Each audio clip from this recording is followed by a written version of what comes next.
Hello and welcome back to another episode of True Crime Metrix. It's election day, folks.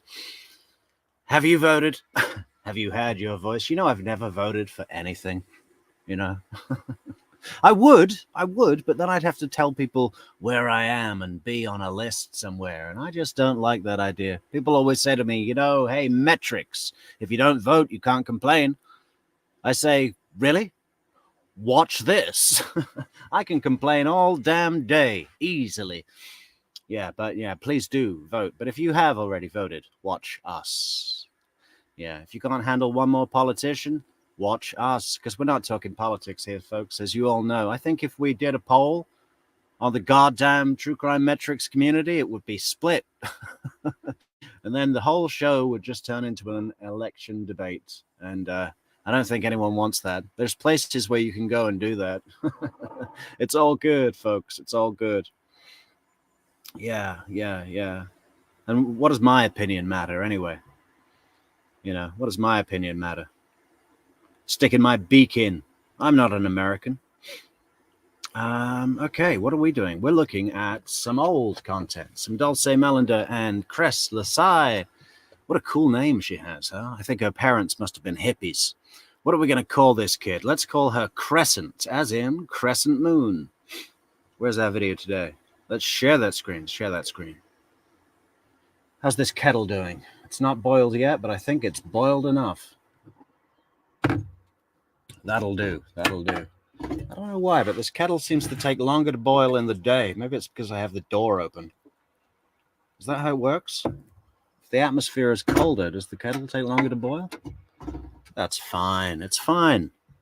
Okay, we got Dulce Mellender, mother of Cat Mellender. So Chandler Halderson's future mother-in-law, who is a Mexican national. English is her second language. And, you know, we'll cut her a break for that. Don't want to poke fun at the Mexicans now, but it is quite funny, I understand, because she, you know, the whole situation seems to be a bit heavy for her. She's doing that thing that people do when they're in a formal setting and they just want to be polite, like, oh yes, please, thank you, please. you know when people overdo the niceties so much, it's quite funny. So she's going to tell us a story. Obviously, she's got some opinion evidence based on her knowledge of Chandler Halderson's character and his change in behavior around the time of the murders. Then we have Cres L'Sai, who has less character opinion on Chandler, having only really seen him in group settings. You know, she's got less of personal knowledge about his character, but she does own the farm where Chandler Halderson disposed of and stored some of his father's body. I don't know about any of his mother's body parts, but at least his father's torso, which I have mentioned and will not show on this program because we will be instantly demonetized. The picture of Bart Halderson's torso is available and visible just right there on Google Images. So if you think that's something you would like to see, you can, but not here. But trigger warning, it's pretty horrific. I thought it was a reconstruction. I can't believe that that's just available right there online. Yeah, so Cres is the fiancée of Dulce Mellender. And, you know, that's all she is, right? But yet she seems like a pretty private person. She's got a remote farm. She lives there with her father and brother, both of whom are disabled. And at the time when Chandler came to use, quote unquote, use the pool, but really to store his father's torso and some of the implements he used to cut up his parents, they were found in an old oil drum at the scene. Yeah, she was, well, let's get into it, guys. Let's get into it.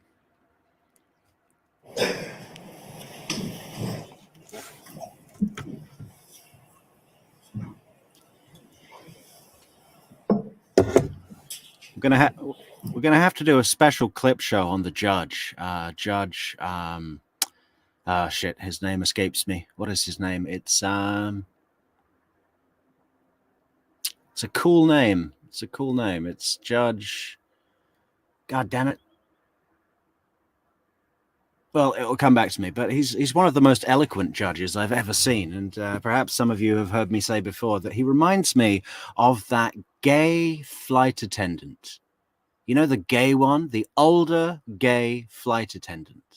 Just the way he speaks very efficiently. Whenever you're on a plane, for me at least, if I have a question that I need to ask the people on the plane, I will always wait until the older gay flight attendant is going past, the male older gay flight attendant. Why? Because they are going to give you the most efficient answer because they love their job. Guilty. You know, that I would have loved it if he read that out like that at the verdict. And the verdict have come back with the jury have come back with a verdict, if you could pass that to the bailiff. Chandler Halderson, for the crime of murder in the first degree, you have been found guilty. Anyway, let's get into it, guys. But he's a great judge. Oh, that's it. Highland. Judge Highland. That's what it is. And welcome everybody in the chat, all you fantastic moderators. Look at you fantastic moderators, Carrie Brooke, Amy, and I know he's there somewhere, Mr. Goodwrench himself, Udi. Also welcome a dog named Boo, and Cynthia Meadows, beautiful name, Meadows. I always think of a picturesque meadow whenever I hear the name Meadow. Welcome, Cynthia, welcome.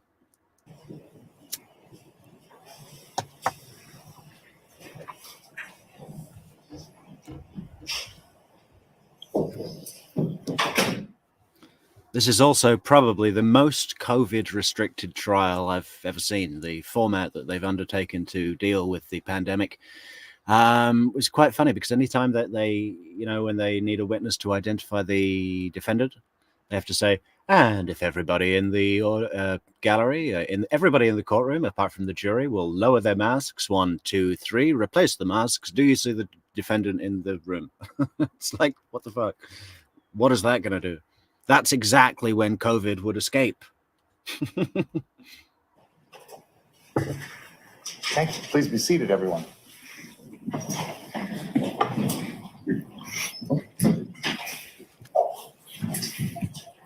Good morning, folks. Thanks again for being so prompt. I appreciate it very much. I wanted to, and I must once again, ask whether anyone in between the time I saw you at the end of the day. How's the audio, guys? Levels okay? Levels okay with the video and the microphone? All good? All good? All good? Yesterday and this morning were exposed intentionally or unintentionally to any information about the case, participated in or had discussions or were overhearing discussions about the case or sought any information via any media whatsoever. I see no hands. Thank you very much. We're going to proceed today then with the state's case in chief. Attorney Brown. Steakhouse Dulce Mellender.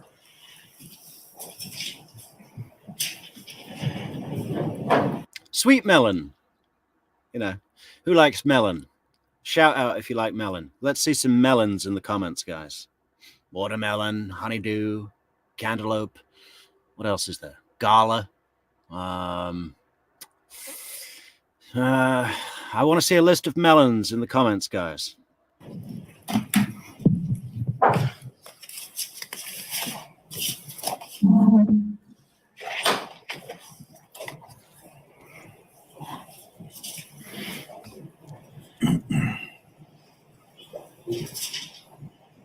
All the melons. Yeah, right, Carrie. I mean, aren't they great?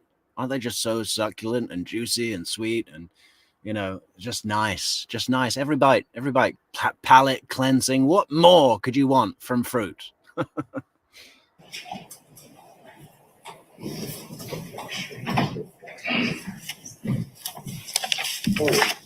Stand right here.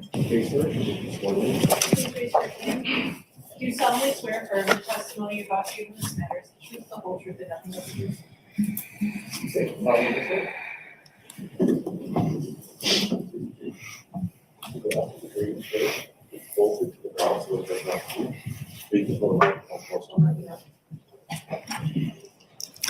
Ms. Mellender, good morning. Good morning. Thank you. I have to ask you two questions. First, I didn't hear myself. I don't know if the court reporter heard. Did you say yes to the oath that you swore? Oh, I did. Thank you. I say yes. Thank you. With the masks and with being nervous, I'm sure it was hard to tell. I wanted to make sure the record reflected that. Secondly, you just took off your mask. Are you comfortable, and do you think you can safely and responsibly testify without wearing a mask? I just feel like they won't hear me then. I appreciate that. And if you can do so, if you're okay being unmasked, we will all, except for whoever's asking questions, be unmasked. So we have that layer of protection. If that's all right with you, please proceed without your mask on. Okay, just a quick note on the judge. Could you imagine someone putting together a sentence or conveying some kind of message any more clearly than that? It was like a really well-cooked meal by a chef who knows what the hell they're doing. That sentence, it was more than a sentence, but you know what I mean. That segment of speech that he just gave to Dulce Mellender was unbelievably clear. I think we should hear it again. Hear me then. I appreciate that. And if you can do so, if you're okay being unmasked, we will all, except for whoever's asking questions, be unmasked. So we have that layer of protection. If that's all right with you, please proceed without your mask on. I could spend an hour with a pen and paper trying to come up with a clear way to convey the message he just did. With Judge Hyland, it's just off the cuff. It's just natural. It's how he speaks in a restaurant. You know, could you imagine him ordering food? I would like to have the petit filet mignon. Very lean, not so lean that it lacks flavor, but not so fat that it leaves drippings on the plate. And I don't want it cooked, just lightly seared on either side, pink in the middle. Not true pink, but not a mauve either, somewhere in between. Bearing in mind the slightest error either way, and it's ruined. And I'll remask myself, as I'm not going to do any more talking. Attorney Brown. All right. Good morning. What we're going to start with is I'm going to have you tell us your name and spell it out because the court reporter is writing everything down. My name is Dulce Mellender, and DulceMellender. And Dulce, do you have a daughter named Catherine? Yes, I do. And does she go by the name Kat? Yes. And for a while, back last year and maybe a little before, was Kat dating someone named Chandler Halderson? Yes. And you got to know Chandler Halderson pretty well yourself, didn't you? Yes. Yes. Approximately, and it's okay if it's just kind of a range, how long do you think your daughter was dating Chandler? Around 2 years. Okay. And you would see Chandler pretty frequently? Yeah, kind of, yes. Okay. So there's this thing we're going to do now where the judge in 1 second is going to have everyone that is wearing a mask take them off just briefly. That's over here. And I'm going to ask you, do you see Chandler in the courtroom? She goes to put her mask on. So wait 1 second. I would ask if everyone who's not in the jury box would lower their mask for the count of 3 so that the witness can observe everyone's faces. 1, 2, 3. Go ahead and replace your masks, please. Ms. Mellender, do you see Chandler in the courtroom? Yes. Can you tell me where he's sitting and kind of describe what his clothes are today? He's wearing a blue tie and kind of white. And is he sitting to my left over here? Yes. I'd ask the record reflect identification. It will.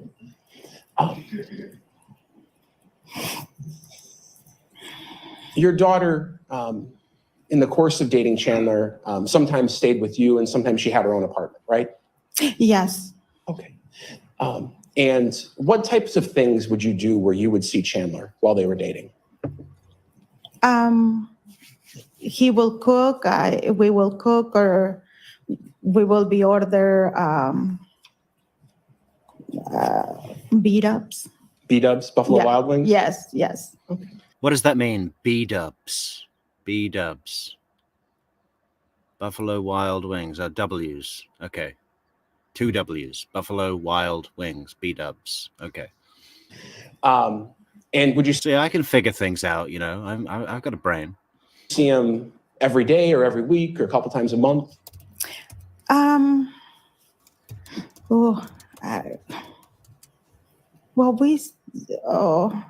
Repeat the question again. How often would you see him?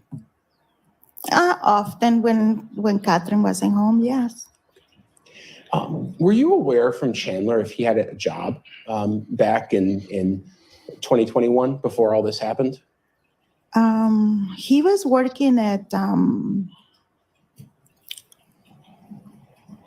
what is the name of that? Can you give me a second? Yeah. Okay, does anybody like Buffalo Wild Wings in the comments? What do we have here? We've got join Blazing Rewards. Okay, so there they are, right? That's the Buffalo Wild Wings that seem to be fucking 80% sauce and 10% chicken. What the fuck? Let the chicken speak. Man, yeah, okay. Well, what would I have? Would I have a value bundle? I suppose I'd have, what is this here? Wings and tenders. Traditional, boneless. Now you need a bone, all the flavors in the bone. Oh, cauliflower wings. That sounds fun.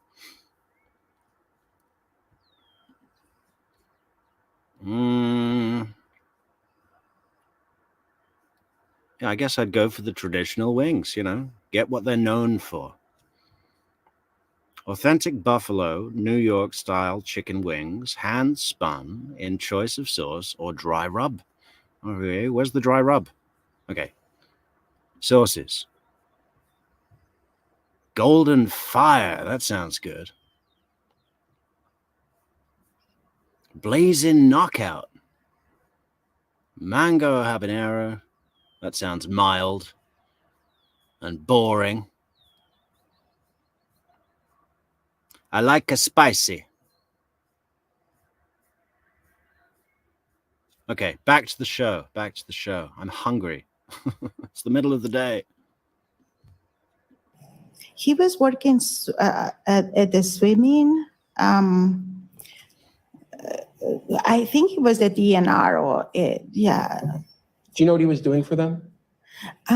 Well, he's a good swimmer, so he was in call to, I don't know, to rescue, to see something on the waters. I really. And this is kind of the point of the video, guys, is that Dulce, unlike Catherine that we saw on the stand, all broken like a shattered mirror, Dulce seems to still believe the story. Like, yeah, he was a good swimmer, so he needed to work for the DNR. But it was something with the DNR, I remember. He would get called to the rescues and things like that? Yes. Very, I think it was very, yeah.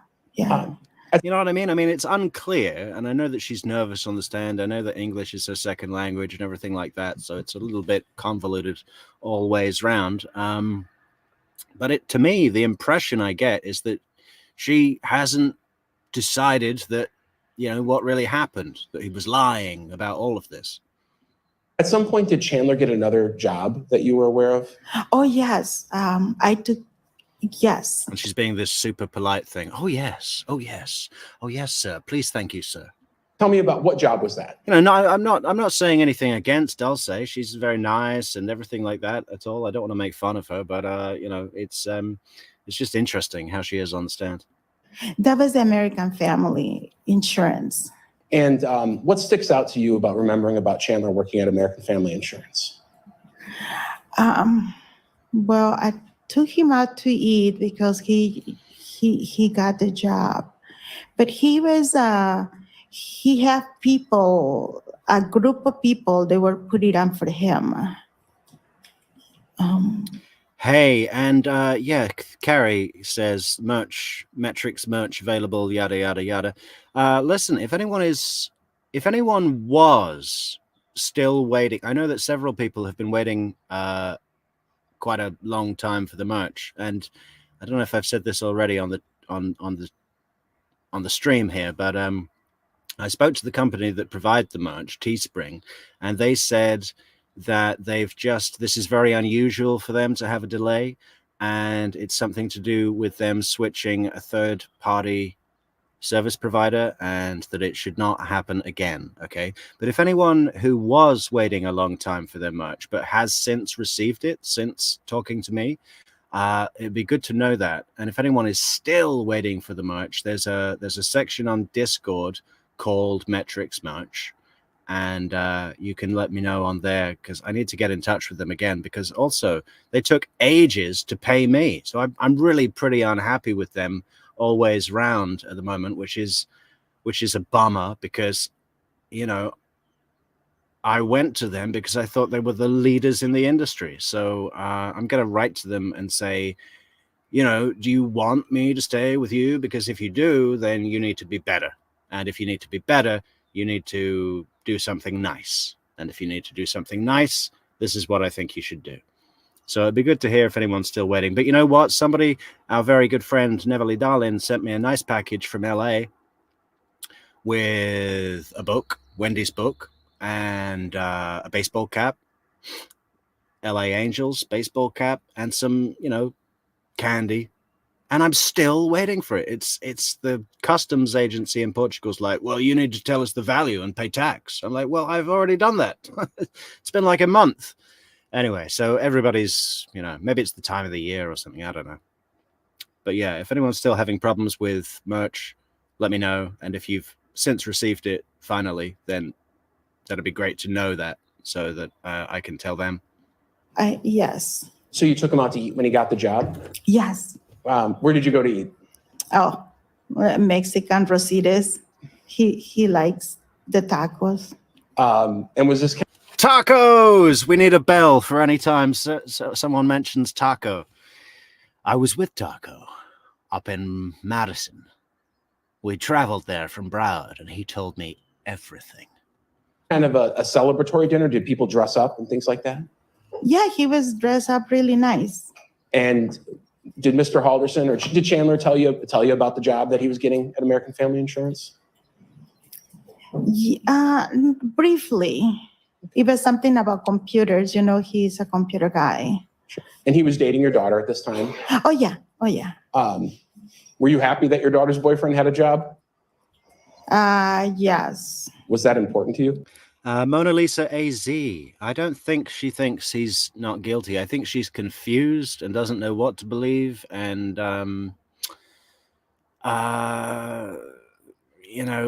maybe she thinks that there could have been more to the story. Like, was it self-defense? And, it's pretty unclear, but we'll glean more of what Dulce's opinion is as we move through her testimony here. Objection. Yes. Overruled. The answer can stand. What did that mean? No, it was all legal nonsense. We'll just, it's all right. So after I would have so objected to that if I was the defense counsel. He just categorized her objection as legal nonsense. That was, I know what he was doing, but I would have objected to that classification. time you take him out to celebrate getting the American Family job, you get Mexican food. Did Chandler ever talk to you much about his job at American Family Insurance? Yeah, he was working at home. That's about it. Did you know Yeah, he was definitely working at home. Definitely working at home on his game. anything about exactly what he was doing? Yes, computers. Yeah, working from home on a computer or a games console, which is sort of a computer. Definitely, yeah. Working from home, this is like basing your lies on truth. Yeah, I have a job. I work from home. The game is my job. I don't get paid for the hours I put in, but that is my job. Did you know think- yeah, sorry, go ahead. I think it was just computers and also I think it was just computers. Thinking back to that dinner where you were celebrating him getting the job at American Family, if you had to give us kind of an approximate. Okay, so Mona Lisa named one of her baby Salcata tortoises Taco. Was that after us discussing it on the show, Mona? That's so awesome. You should name the bigger one Metrix. Time, do you know when that was?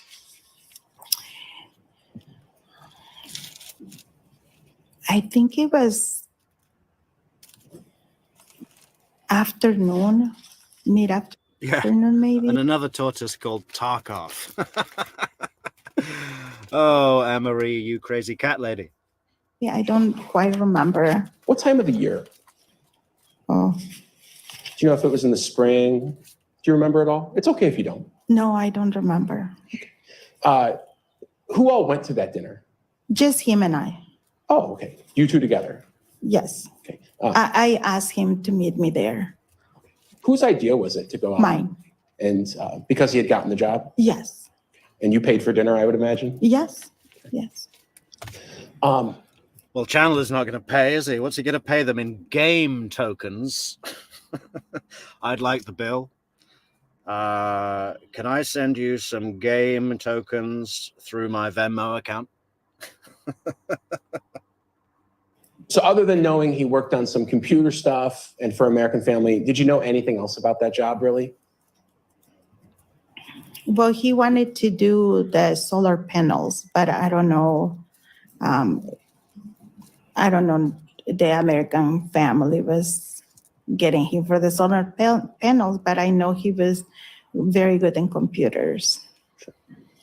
Was Chandler around this time, was he going to school anywhere while he was working at American Family?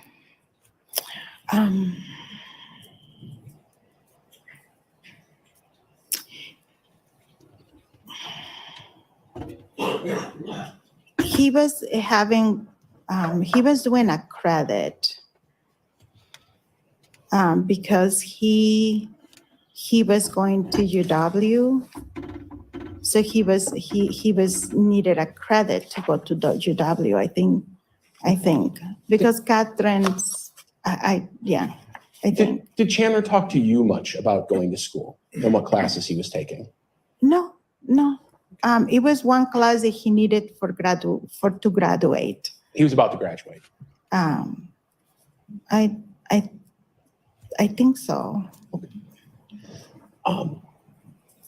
Yeah, Amy, he was complaining to Dulce and painting a picture of his parents in a horrible light because, he wanted, it was the long con. It was the Chandler Halderson long con. See, ultimately his plan was to be offered to stay with Dulce and Cres or at Dulce's house or whatever, somehow have accommodation provided through them and maybe a couple of months free rent and a car to borrow and everything, but he can't just come out and ask that. He's got to plant seeds over time and nudge them to that realization themselves. It's a long con. Going into kind of the late spring. But she will bring it up how she was feeling about Krista and everything like that. But it was all based on lies. It was about the fucking doctor's appointment that didn't happen, right? And Dulce says, I was really angry at Krista because she went away on holiday while Chandler's going to a doctor's appointment on his own and his mother should go with him. And, well, for starters, he's 23 fucking years old. Go to the fucking doctor on your own, for God's sake.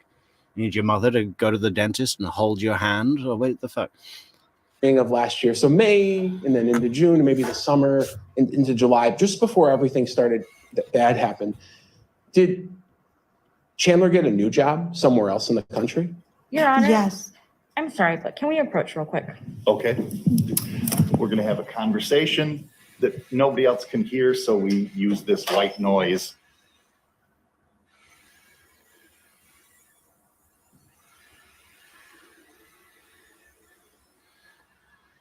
She's super uncomfortable here. She's not really.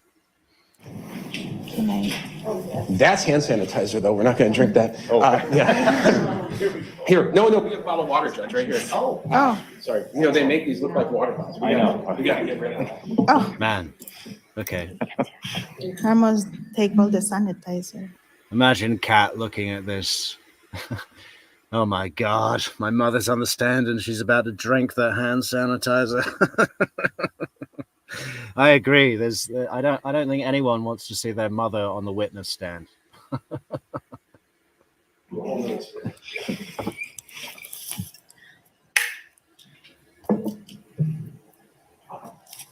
Did Chandler ever talk to you about getting another job somewhere else in the country sometime this past year? Yes. And where was that job?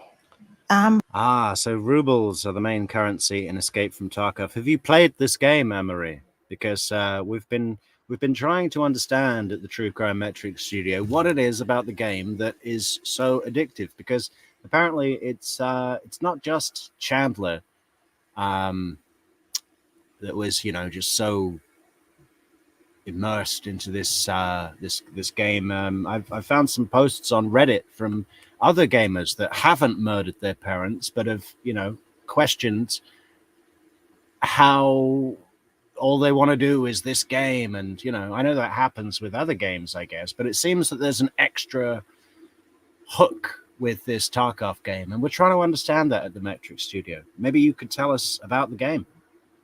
In Florida. Oh, okay, you just Googled it. Fine, that's fine. Do you know what you'd be doing or where you'd be working? He was supposed to get samples, but I don't know what. But Oh, go ahead. but he was going to Florida. Florida. Yeah. Did he tell you what company it was?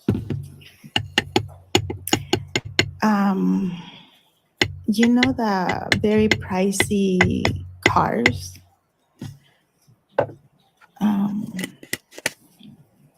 It's a very pricey car. I don't know the name of the car. Is it what type of car is it? Oh, like $50,000 car. Is it Tesla? Tesla, yes. Is it one of those? But I think Tesla has another company that is from Tesla. I don't remember the name. I'm sorry. Did Chandler share with you personally? And I know he shared a lot with your daughter, but I'm asking kind of what you knew just from Chandler. Mhm. Did he share with you any details about what his job was and what he'd be doing? He was going to get those samples, and he also was working for the What is this thing about samples? I haven't heard anything about samples. What is Elon Musk going to send him a few moon rocks or what? solar panels too, because I think they have some. Yes, Elon is sending me a few moon rocks to analyze, but of course I'll be working from home with my computer. Something to do. It's kind of an engineering job or something like that. Yeah. The job in Florida was? Yes. Yes. Did he tell you personally, if you'd be making more money or less money? Did you talk about money at all about that job? But he says that he will have a good job. It will good money. Yeah. Did Chandler ever talk to you about where he was going to live down there? Or if he had gotten a house or anything like that? It was an apartment that he showed me. How did he show you? In his. Hey, I went and found a bottle of Bullet bourbon yesterday. It was the first time I ever picked one up, and they also had the rye whiskey, but I prefer the alliteration nuance of Bullet bourbon. Yeah, I think I might go and find the game Escape from Tarkov. I mean, I'm not going to buy it, but it's almost like a treasure hunt, right? It's a treasure hunt. Let's go and find all of these things that exist in these stories. Cell phone. They have weight to them when you pick them up. I mean, I was holding this Bullet bourbon thinking, wow, there it is, huh? It was just like a meaningful thing. I almost bought it, but let's not do that. Did he say if you had a car or anything like that? Yes. Yes. Tell me what you knew about that from Chandler. Well, Catherine has my car, and I say that, Catherine, if you guys need a car, take my car. And the three of us, we were talking about. It's all right. He doesn't need a car. Elon's going to let him use the moon buggy. About the car in the apartment. And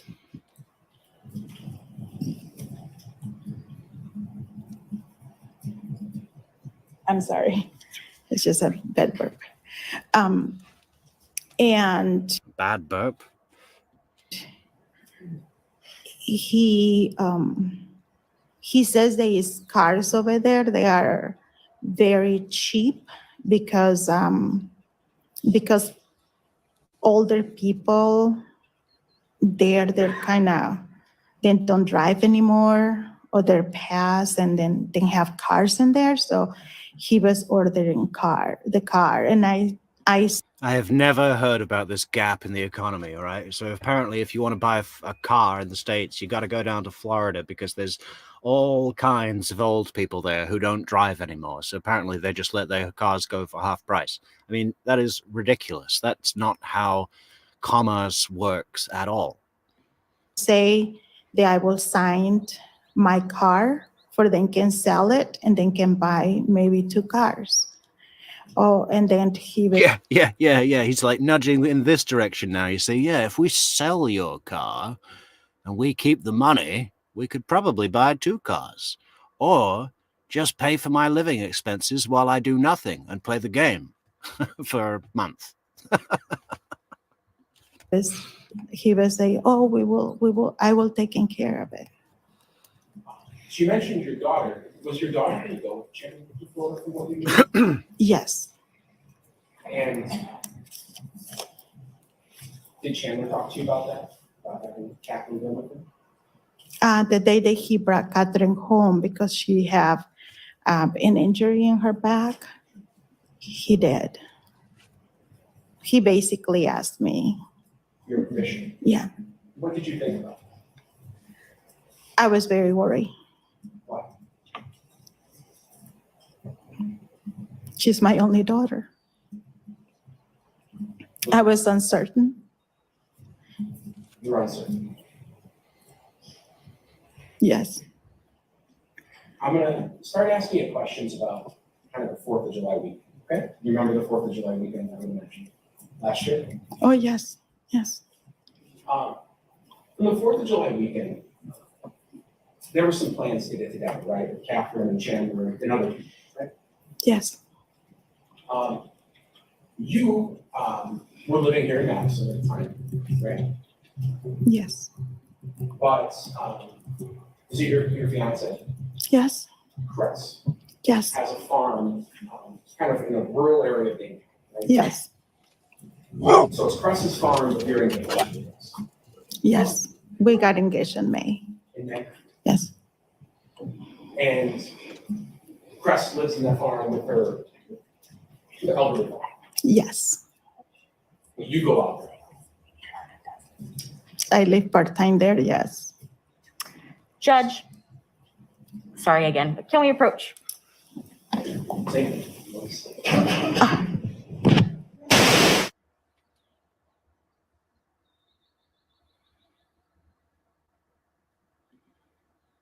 What is the point of that bottle of water? Look at it.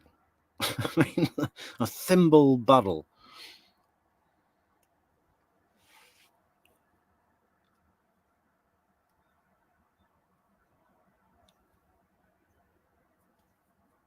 I think they should have Powerade. Powerade for the witnesses. Witness power. Colleen! Hello, Colleen.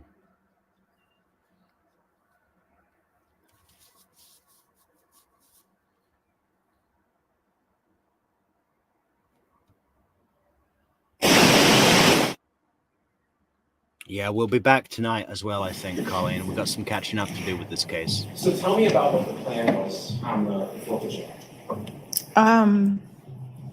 Well, we have a swimming pool, and we And hello, Paula. Good to see you, Paula Ellis. ask if they want to swim, they can swim, or just eat, and yeah. Where were you going to have this get together? Oh, at the farm. Yeah. Can you tell the jury a little bit about what does it look like? Do I have to face them? You can face me. But do pull the microphone a little bit closer because the fans seem fairly noisy right now. Go ahead. It's like a paradise. It's peaceful. is green. He was more talking about the spatial description rather than your emotional response to the farm. It's like a paradise. It's a peaceful place. It's quiet in nature, very peaceful place. Paradise, a heaven on earth, a garden of Eden. And it's flowers that you don't see. There's flowers that you don't see. There's flowers, wild flowers, they grow. And the honeybee make the honey in the paradise.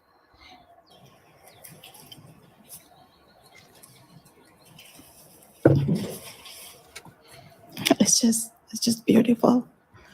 It's a beautiful place with the honeybee make the honey in the paradise, and you can take a walk in nature. Very quiet place, beautiful place. So the 4th of July weekend. Okay, so is there a barn? Is there a barn and a field where he hid the torso in your paradise, beautiful place? Oh, my gosh.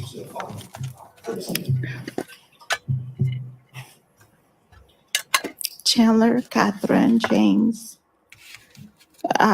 one of James' friend, Chris, Michael, and Papa, and me. Did Chandler talk at all at the 4th of July yesterday about having suffered any sort of injuries, injuries or things of that sort? I beg your pardon? Did Chandler ever tell you around that time about suffering any sort of concussion or head injury? Oh, we knew. I knew that he had a concussion. Yeah, he fell. And was Chandler acting the same or differently than usual on the 4th of July? Hello, Peppa. He was kind of okay, quiet. But yeah, he was sitting at the table with the other kids. So What types of things did you do that day? we ate, and we were waiting that the kids will be going and use the pool, and then went and used the pool actually. Just happy that the kids weren't home. The kids used the pool? Yeah. Yeah, Amy, he hit the torso when he went to use the pool. He said he wanted to use the pool the day after the 4th of July. He went back to the farm on his own to use the pool, which they thought was weird. You know, I think that when they left as a group, Cres had said, "Oh yeah, come back anytime." You know how you do, just as a polite thing to say when you leave. That they didn't expect him to actually show up on his own and say, "Hey, can I use the pool? Because I've got this really bad story to tell you that's going to make you want to give me loads of sympathy about my terrible news from the doctor." And then he just went up to the pool and hit the torso. He didn't go in the pool. But then they came up and caught him before he'd got back from the woods, and it was like, what the fuck? What are you doing in the woods? You said you wanted to use the pool, but they didn't say anything. But then the cops came back a few days later, and vultures were circling around the spot where the torso was, and it was not buried. It was like just under a load of twigs and leaves, and the cops just easily found it. Like, oh, there it is, like with all of his evidence.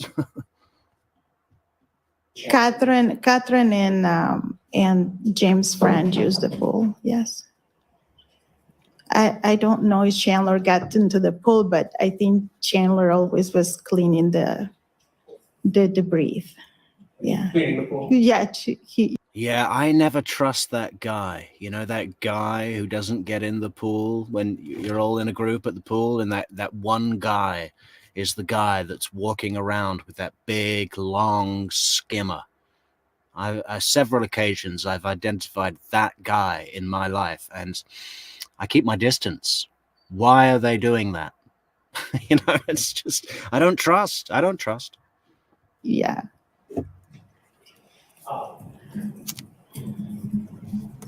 The next day, do you know if Chandler went back to the farm on July 5th, which would be a Monday? Yes. And How did you become aware that Chandler went back? Because Catherine texted me. Did you then go off the farm? I fly to the farm, yes. Why do you fly to the farm? That's so fast.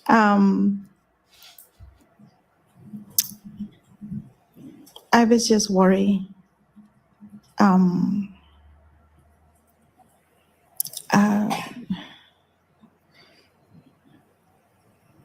Can I have 1 minute?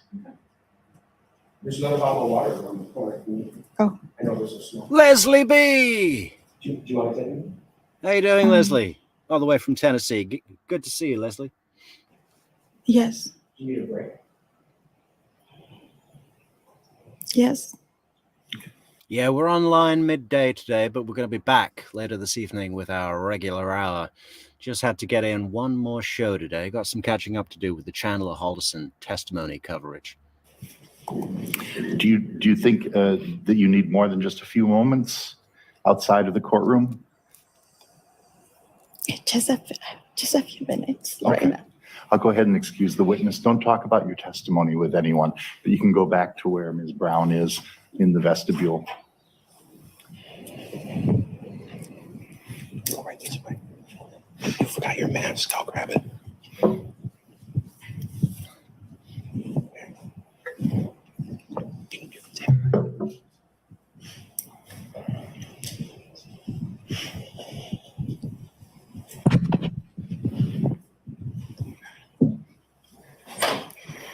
If it's all right with the jury, we'll just stay. You can stand up if you need to or stretch. But I think if we excuse ourselves and come back, we'll lose additional time, as you know better than I. Yeah, you know, as we're in the daytime today, I almost did this stream to camera, you know, because it's actually not that bad, the quality of the camera that's in the laptop, if it's daylight outside. But, you know, I still think it's going to be better if we get that external webcam, because I can put it up here and it's just a better like angle.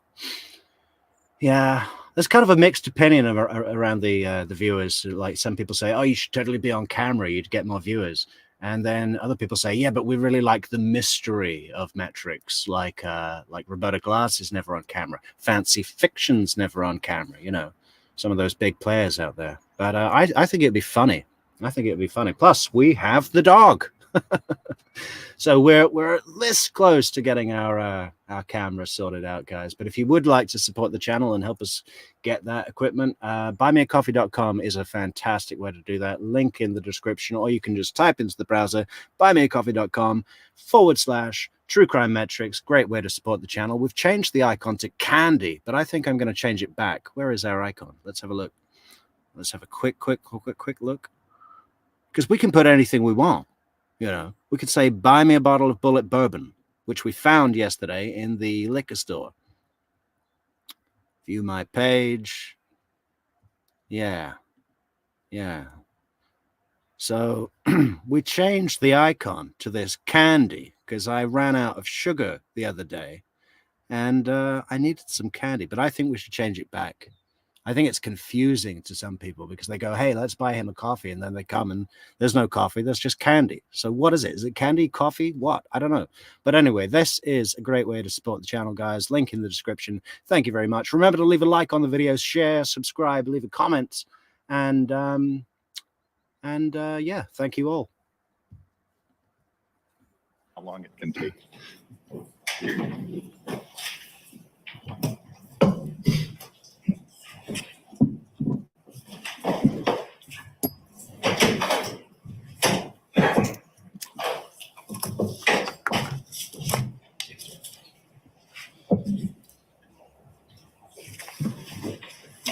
Yeah, the witness is just about to head into an emotional part of her testimony. She says she needs a few minutes to gather her composure.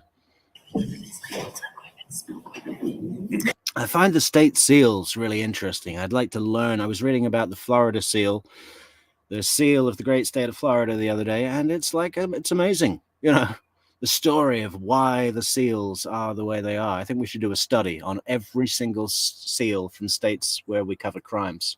Of course, we've only done Georgia, Florida, Wisconsin, and Oklahoma so far on this channel, because you know, Florida and Wisconsin keep you pretty busy, right? But I do think we should do a crime from every single state. Of course, we've got Alaska covered with, what's his name? Israel Keys. What a story that is. What a terrifying guy that is. You all know Israel Keys in the comments? Man, we should definitely cover that. It's horrific.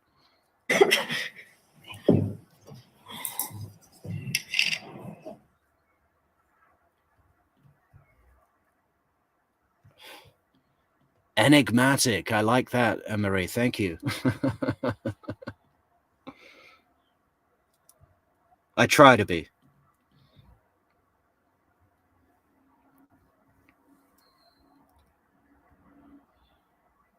Yeah, we'll be getting a webcam soon enough, Leslie. Maybe we can handle it this week.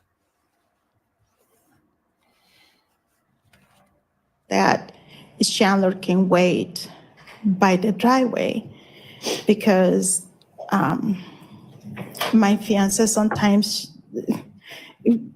is a big farm, so sometimes she just like to be with just no top. Sure. Hey, Soap, stop complaining. Look at you. Stop staring at me. We are live. We're doing a stream, and then afterwards we go for a walk. A very nice walk, Soap. That will be very good for Soap. Cool. To go to the pool, yeah, she just put her shorts to go to the pool. Okay. And no top. So I was worried. She's so embarrassed by this, by the fact that her fiance was topless in the pool. You know, it's it's like, okay, get over it. That he might. Prior to that day, when you found out that Chandler was maybe going out there by himself, are you aware if Chandler had gone out to the farm much before by himself, alone, without Kat?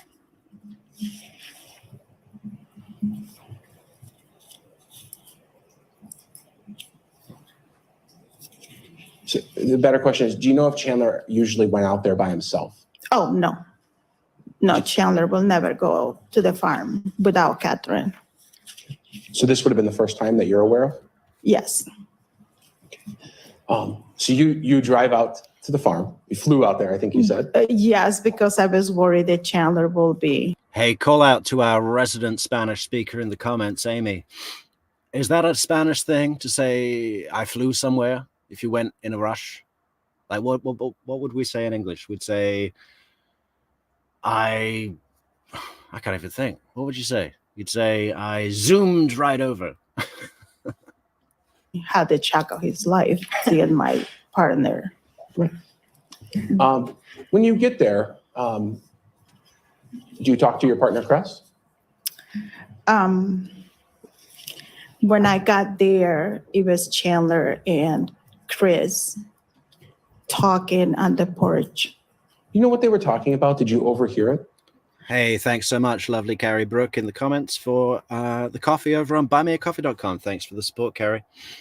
But I opened the door and Chandler looked like sad, kind of sleepy, like, you know, those, like, I don't know. He did not look okay to me, but I didn't hear what they were talking until Chris says there was some news. Okay. There was some news. Do you know what the news was? Did you hear Chandler talk about it? What was that news? That he didn't get a job. Which job? The one in Florida. Okay. Do you know why he didn't get that job? Because we're going to hear, I think it's later in this video, we actually hear the voicemail message that Chandler Halderson left for Cres before he arrived at the farm. And you'll hear it, guys. It's just, what a fucking whinging, poor me, give me sympathy guy this is. You know, every manipulation in the book he lays on in this stupid fucking message. I mean, how you can send a message like that and look yourself in the mirror. I don't know. Couldn't, he was supposed to be there, but his brother got sick, so he couldn't go. And the next time he fell and couldn't go. And I think they couldn't hold the job anymore because he can't go, he couldn't fly to Florida. Because of the fall? Yeah, he couldn't fly from Wisconsin to Florida, and there is no other way to get there, guys, like a bus or driving. Mm-hmm. Okay. The concussion, his concussion was really bad. Okay. Of course, he's making all that up. He's saying it's doctor's orders. I can't fly. The pressure in the cabin and the nerve damage in my brain would make my brain explode into 1,000 pieces if I even touched a plane. What did Chandler ask to do, or what happened next at the farm? Well, we were very supportive. We were like, you know, he lost a good job, and I was worried about him putting on money for the apartment, and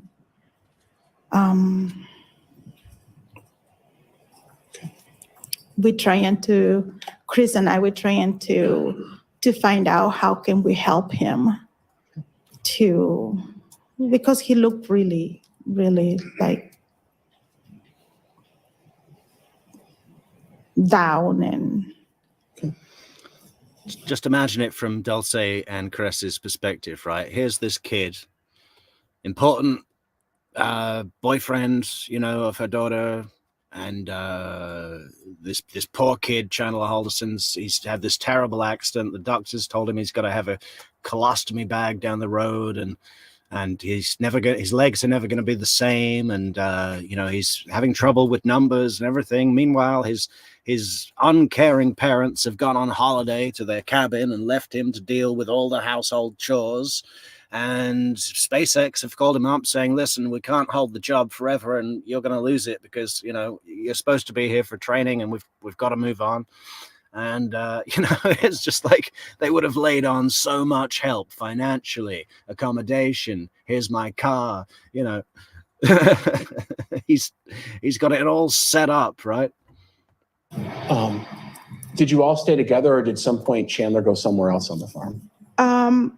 We were talking, and then after that, he basically excused himself to go. So Boone demands a new trial, Mona Lisa AZ tells us. Well, I mean, are we really not expecting that? She's going to be like, I want an appellate lawyer. I want 9 appellate lawyers right now, all at once. I'm wondering if we're going to see her have some sort of outburst in her sentencing when the Judge Cranick hands down 30 to life. You know, it's going to be a different world for Sarah Boone now, isn't it? I hear that she's demanding parental rights and saying that she matters to her son and she wants to have influence and blah, blah, blah. I think Brian Boone should file, listen, I want sanctions. I want court sanctions saying that she has no paternal rights. You know, the kid's going to be 45 years old when she gets out. So, you know, we can't live like this. We've lived like this for 5 years and it's done. And we're moving to Argentina. Okay. It's me and Lucas, Argentina, Buenos Aires. Here we come. And goodbye, Sarah. Swimming. Okay. And did he go by himself, or did you go with him at that point? No, he went by himself. Okay. What did you?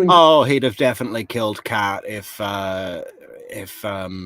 she'd have become an issue further along the line. You know, he'd have continued this web of lies, and it would have evolved and changed. And if she got in the way of that, no one was indispensable to Chandler Halderson. I mean, even the storage of the body parts and the gun on Cres's property.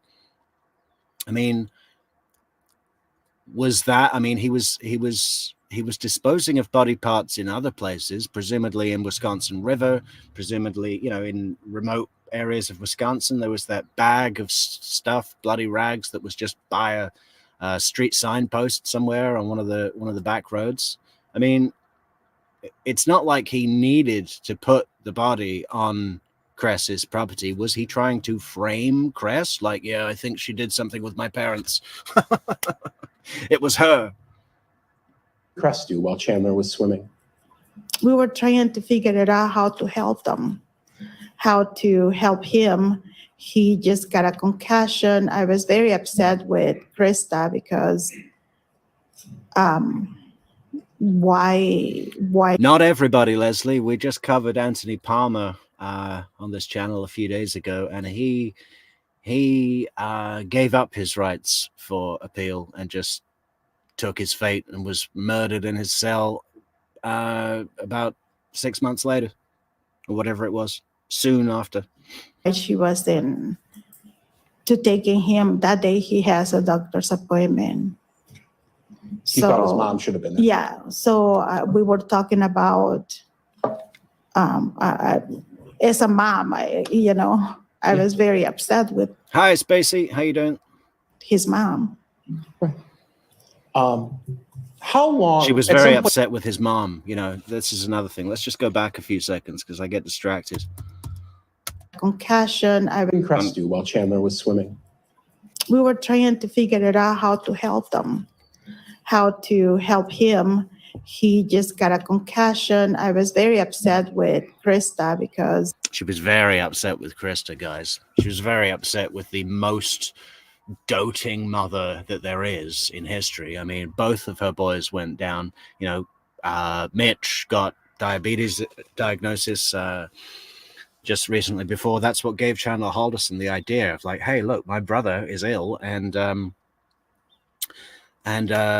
mom's ma isn't letting him lift a finger. I need to get me one of those, so I'm going to fall down the stairs and get this brain injury. Yes, that's what I'm going to do.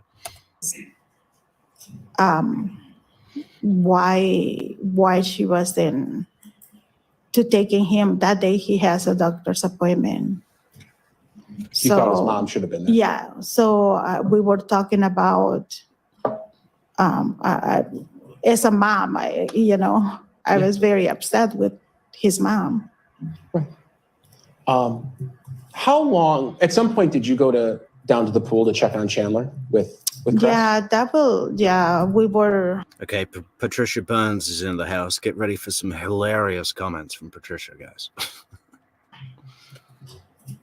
I was asking Chris what we're going to have for dinner. I bring chicken, and she was very upset. And it was a while.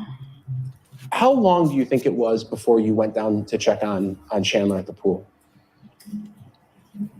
I don't know, probably half an hour maybe, or a little bit longer, because I don't know. I'm sorry. That's okay. But did you go alone, or did you and Cres go together?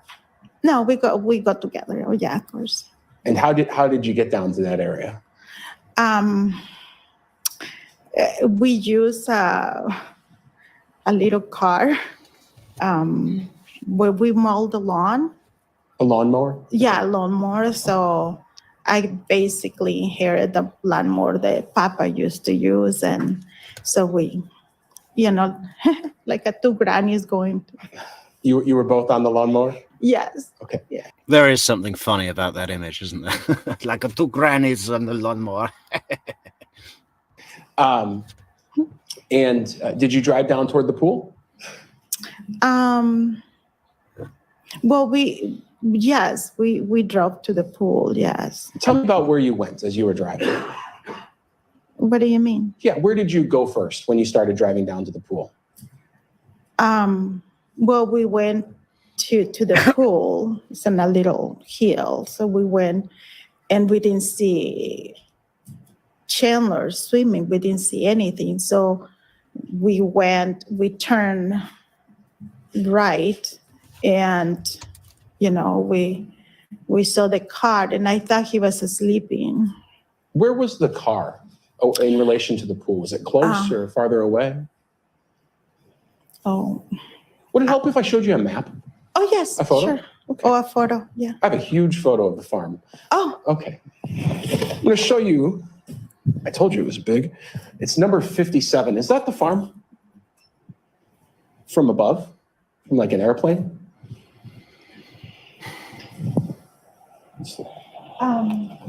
okay.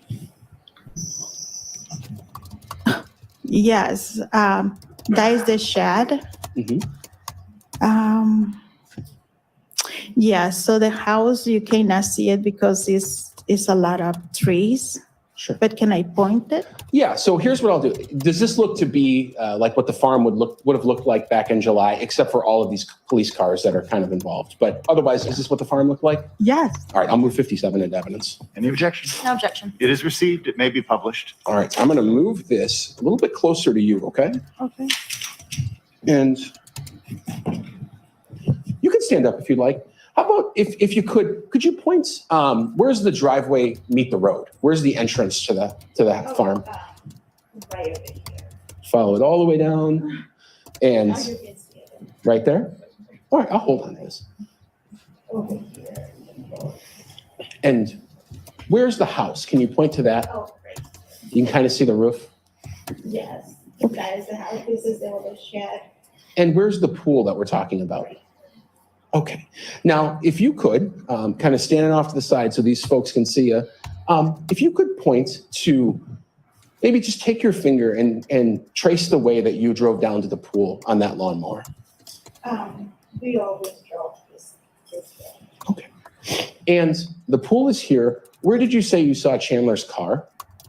Oh, about right here. Okay. And you said you thought he was sleeping? Yeah, the back of the car, the trunk was open, so I thought he was sleeping. Okay. And did you drive your lawnmower? Did you folks drive over by that car to look in? Mm-hmm. And what did you see? I saw something that was a little bit metal. It looks like, when you put a car and it's like a little. Like a ramp? Yeah, like a little ramp. Okay. Like a gray kind of. Bill, you want to move the mic? It's really difficult to hear. Sure. Yeah. How about you take a seat real quick and we'll keep asking And questions. while we're moving, let me just reflect for the record that if you think of the upper half of the picture and the middle of the upper half, the witness indicated that the road from the access road to the driveway to the house is in the upper middle portion of the half. You can see a small amount of roadway. She traced her finger through the woods, demonstrating that the house is within the wooded area in that upper quadrant, identified the swimming pool as a round shape, and indicated that the driving with herself and Cres on the lawnmower was from the area approximately where the house was down to the back of the shed, and indicated that the vehicle of Mr. Halderson was lower into the lower half of the picture, approximately where you can see some unidentified objects that don't appear to be cars. Is that accurate? You see what I mean about Judge Highland? I mean, that description would be good enough for Ray Charles to understand what the hell was going on. Ray Charles could listen to that and see the picture in his mind perfectly. Any blind person would just be like, yeah, we got it. We got it. It's almost better than looking at the visual. Accurate, counsel. That's fair. Well, why don't you, if you could, one more time, point to where Mr. Halderson's car was when you drove down there? That's the part I couldn't see as clearly. It was right over here. All right. And so we'll just say that is approximately 3 inches below the barn on the photograph. Okay. And in between the cars and the other items, if you were to split that distance kind of at an intersection between a line south if you view north as the top of the picture of the barn, intersecting with a line between those white cars and the other objects. That's fine. All right, you can take it. Any problem with that description, counsel? No. All right, thank you. And we have to do that because Angie, he doesn't have a defense. I mean, that's the whole thing. That's the interesting thing. The unique thing about this trial is that there is no defense. They object to nothing. They called none of their own witnesses. He didn't testify. They had an opening statement and a closing argument, and both of them were like, what is this? They're, basically, they were saying to the jury, they were trying to get some form of reasonable doubt because there wasn't an actual video of the murders. And there was no ability for the jury to travel back in time and witness the murders themselves. So with that in mind, they had reasons to doubt. That was it. That was all that was offered. They objected about 3 times to every one of the. Meanwhile, the state has, left nothing to chance. They've called. They didn't really need to do anything. They could have just given the physical evidence and let that be it. But they called everybody involved, questioned them thoroughly, gave amazingly one of the best opening statements I've ever seen. And the closing argument delivered by co-counsel, I think it's Angela Rayner or something Rayner, was also very good. But then Attorney William Brown, came back for the rebuttal argument for the state, and that was scathingly brutal. And he also spoke at the pre-sentencing statement. Or was that Miss Rayner? Anyway, but both of those were unbelievably brutal. They really left nothing to chance, and yeah, it didn't take long for the jury to deliberate, put it that way. we're typing out the court record. So when we point to things, the judge will describe what they are sometimes. So you saw the car, you said the back was open, and you saw maybe a ramp type thing. Did you see Chandler in that car? No. Sorry. Oh, you're fine. No. I'm sorry. There we go. Sorry. No. Chandler wasn't in the car? No. At that time, when you're looking at the car, did you see where Chandler was right then? No. Did you know where Chandler was? No. What did you and Crest do? But she was upset. And I said, well, I'm going to object at this point. I'm sorry, object to? Possible hearsay that may come out. I'm sorry, hold on, I can't hear you. Possible hearsay that may come out. what? I'm sorry. Attorney Brown will rephrase the question to make sure he's asking what you thought or said. Sure. And you know Crest is going to testify next, right? Oh, In yeah. this case. So the jury is only going to hear from you now and then Crest next. So anything she said, we'll hear from her. But what did you and Crest do at that time? Not what was said, but what did you do? We went to the pool. Okay. You jumped in the pool? Yeah. Okay. Was it just you and Crest in the pool? Yeah. Mm-hmm. At some Hey, Delao. Yeah, I love Matt Orchard. He's great. point while you were in the pool, did you see Chandler or figure out where Chandler was? In fact, I'd like to do some videos more like in that kind of format. It's a good inspiration for what this channel will become over time. We need to just buy ourselves some time. You kind of get when you're dependent on YouTube, you kind of get trapped into, we could spend time on making a video, or we could just go live and produce content because time is money. But if we could just buy ourselves a week, I think we could come up with something really good like Matt Orchard. But it's all dependent on you guys. So if you want to support the channel and buy us some time to make even better content just like Matt, support the channel on buymeacoffee.com/True Crime Metrix. No, he was coming to the pool. Okay. You saw him? Mm-hmm. Yeah. If you could, I'm going to have you stand up and point to where did you see Chandler coming from the first time you saw him while you were in the pool? Hey, Delato, are you on Discord? I don't think I've seen you on Discord. You should come to Discord because I'd like to speak with you about Matt Orchard and, you know, just several things. Because I don't think he's not that well known. I mean, he's got a ton of subscribers, 250,000 or something, but he's not that well known. But I also don't know if I should promote him because I feel like stealing some of his ideas. Don't tell Matt. All right. The pool is right here, so it is one. Okay.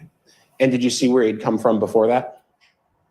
Okay. I'll note the witness just pointed to the right of the barn, essentially. That's fine. Thank you. That does appear to be accurate. Counsel for the defense agrees. Perfect. We have the what you pointed to reflected accurately in the record. Thank you. Okay. What did Chandler do?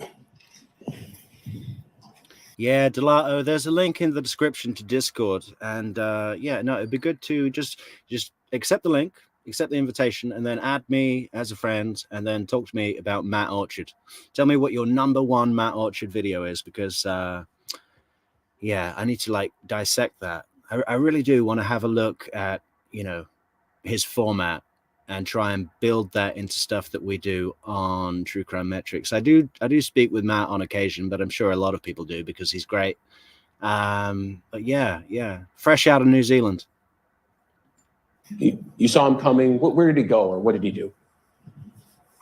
He asked if he can get in the pool with us. And what did you say? No, I like that not a lot of the True Crime Metrix audience doesn't know Matt Orchard, because then I can't be accused of plagiarism and stealing and theft. You know, I'm just, you know, I do my own thing, you know, but I do really like his format, and I think that there's some good things to learn from how he tells the story of, and you know, the other thing is that he covers crimes that I'm really interested in. But it's totally different to what I do here with the live commentary sort of thing. But, you know, I think ultimately this channel, the True Crime Metrix channel, should evolve more in that direction, because I don't know. I think, you know, the scope of the audience is a lot wider for that kind of content. But we'll still do this too, but we just need to buy ourselves some time to make some videos more in that format as well, in addition to what we do already. So please do support the channel on buymeacoffee.com/True Crime Metrix. I was like, I was like, no. No. But I say it myself, no. Why? Yeah, Chandler Halderson, you know, they let him go and use the pool, and they're frustrated. Cres particularly is like hot. She's been working on a project. She's been building a ramp. She's very DIY. And it's a real hot day, and she just wants to go and get in the pool. She's let this weird kid come and use the pool that she doesn't really know, but now she's getting frustrated. Like, I want to go in my pool. I want to go topless. You know, how long is he going to be? So they take a drive up there. He's nowhere to be found. The cover for the pool is still on. No one has been in the pool. He's been up there an hour disposing of his dad's torso in the woods, and hiding saws and knives and tree loppers in an old oil drum that are covered in DNA, covered in blood, covered in flesh. And they get in the pool. Cres takes the top off, and then he emerges from the woods and says, "Can I get in the pool?" Making everyone uncomfortable, because it's like, well, here's my tits. So, you know.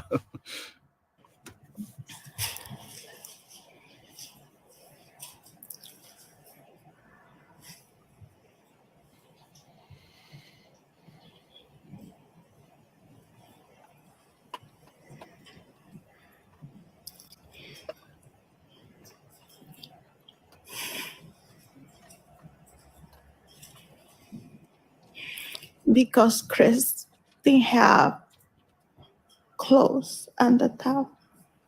She didn't have a top on. Gosh, she looks like she's going to cry, doesn't she? Like she's just admitting the most guilty thing in history. I mean, look at this. It takes her about, what, 3 minutes to even say the words, and then she's... You're going straight to hell. What do you mean your lesbian fiancée was topless in the pool? What do you mean she was exposed? Why?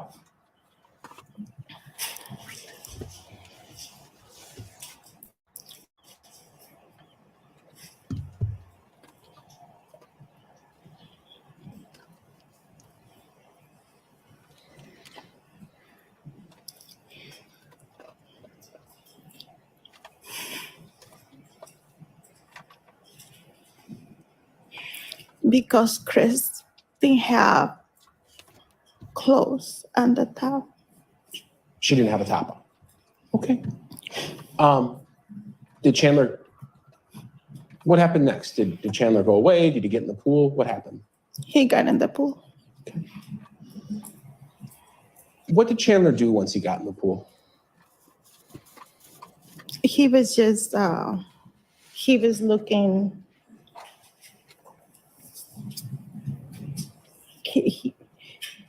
he was looking to the horizon. Okay. And was he in the water? Yes. What was he doing in the water physically? Was he moving around? Was he swimming? He was like going underwater and, putting on water on his body and, So you're making those motions on your arm. And this is one of those weird things because we have to type down everything that's happening. How would you describe what he was doing when you put your hands on your arms? Like he was, putting on water. When you put water and. Okay. So staring off kind of through that field toward the horizon and yes, because Chris is behind me and I put my body to kind of shield her, but Chandler was looking to the horizon. Okay. And then he turned around and then he was getting more on the water and he was like on the water. Like okay. Was he saying anything?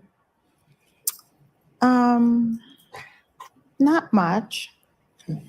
The water was nice and warm, but Did you or Cres ask Chandler where he had been? Objection to the form of the question. Sustained. You can Did rephrase. Chandler tell you where he had been? no, I thought he went for a walk. As he wasn't in the car, he was walking. That's what I thought. That's what I thought. That's what I said to Chris. Now I'm going to ask you a question. If you don't remember, that's okay. But when Chandler was walking toward the pool and right before he got in, did he still have all his clothes on or did he have some of his clothes off?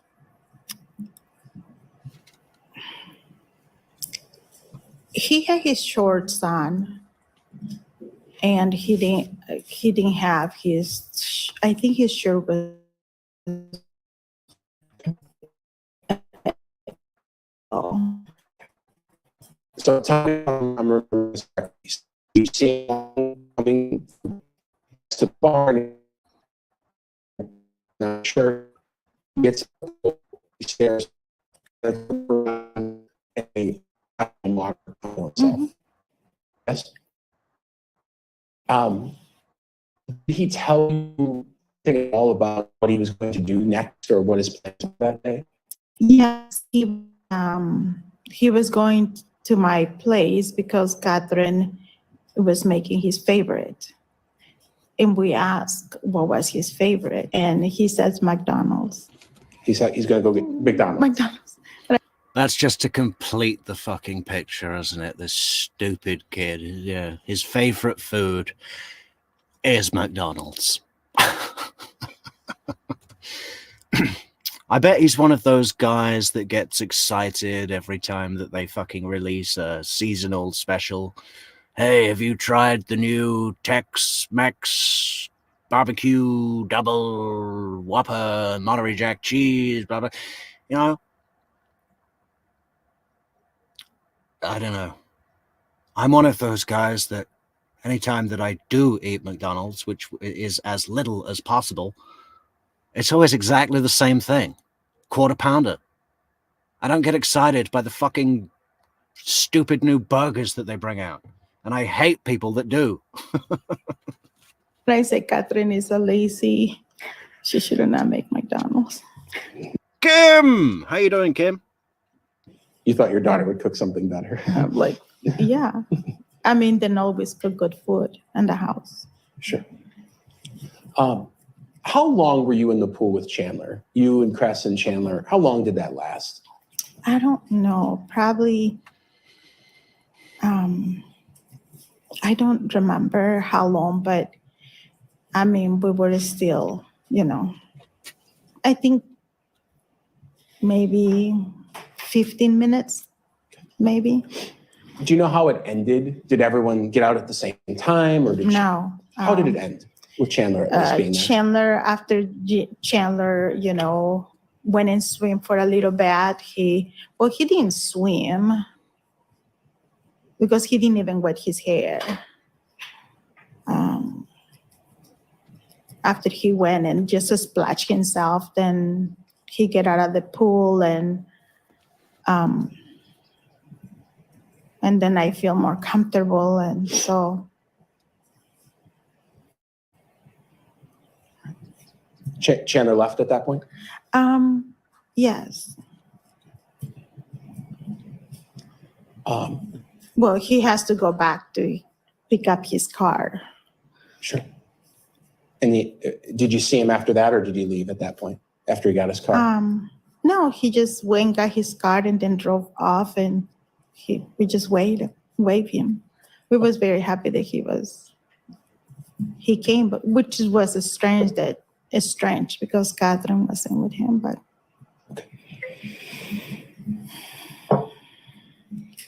At any point the day before the 4th of July when you were out there, or this day, the July 5th, Monday, so Sunday or Monday when you see Chandler, does he tell you that his parents are anywhere, at a cabin or anything like that?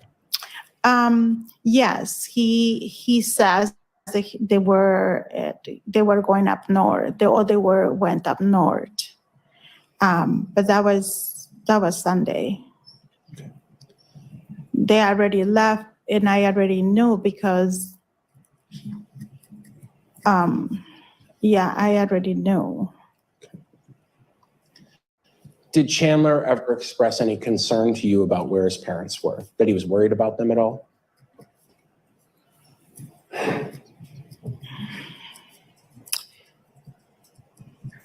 He looked worried, yeah. He looked worried? But maybe, did he say anything about that, or just looked worried?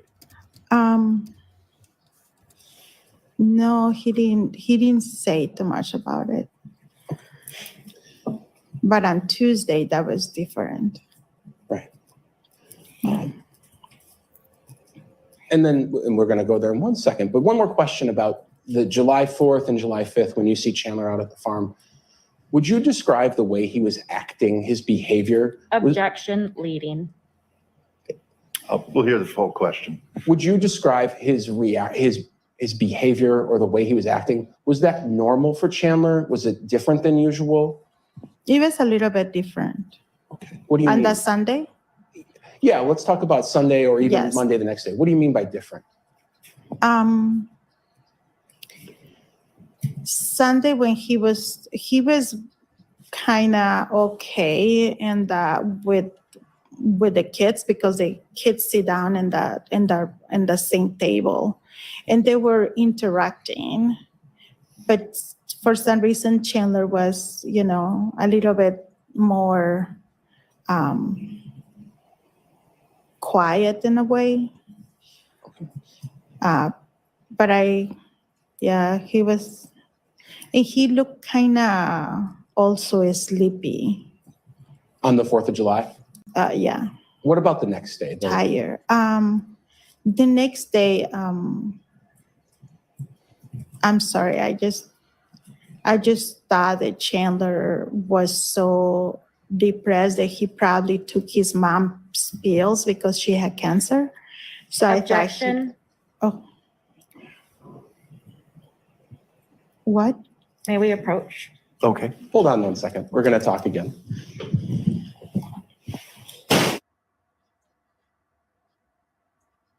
Yeah, keep those positive vibes going out to Kim and Mike in New York.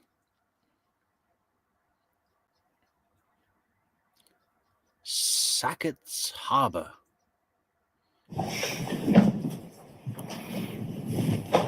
I'm going to ask the question a different way. Sometimes when we do that, I'll rephrase the question, meaning I'll ask it a different way.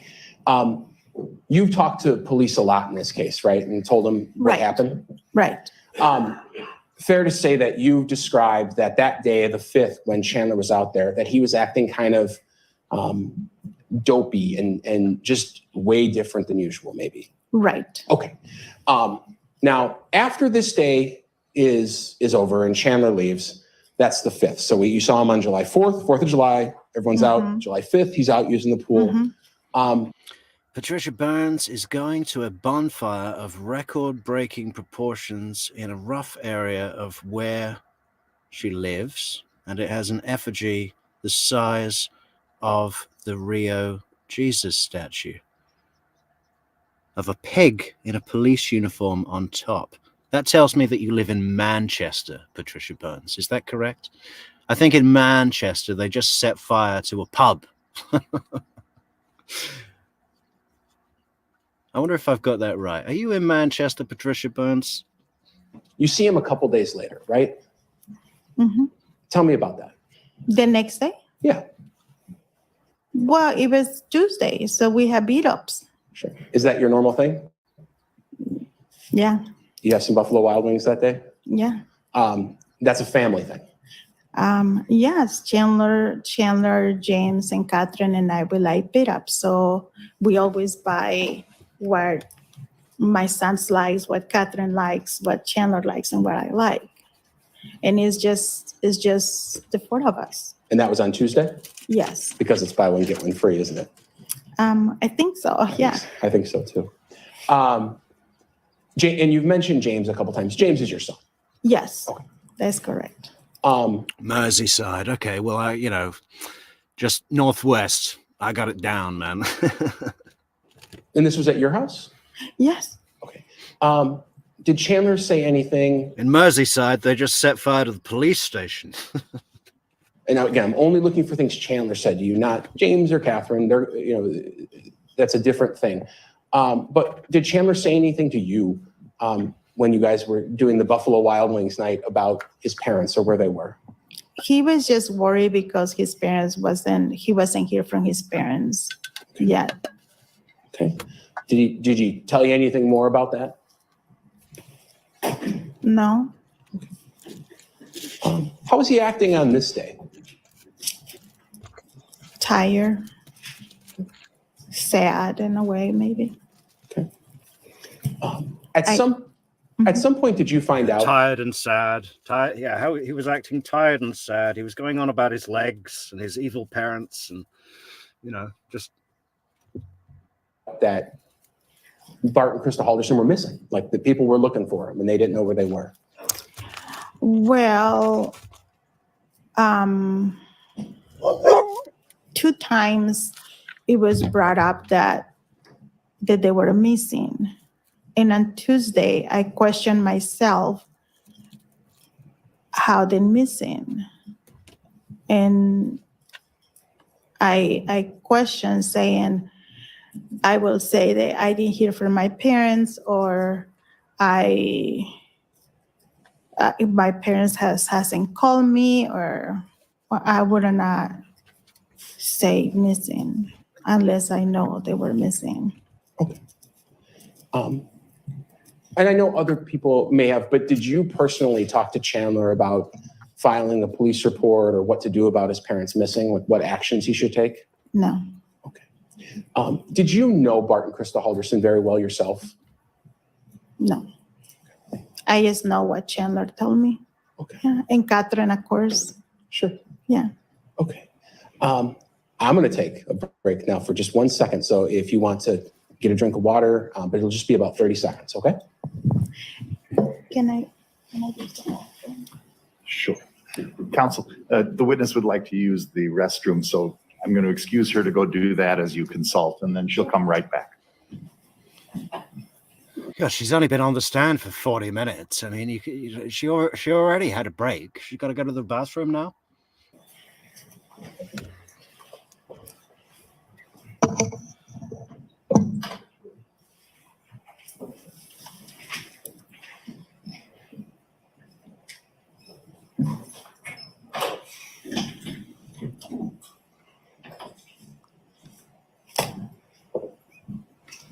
Merseyside winning the City of Culture Award. What for? The biggest crack pipe in the country. Yeah, okay.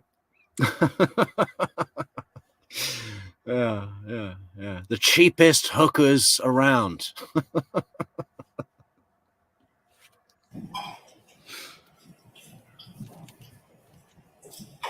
Vivian, how you doing?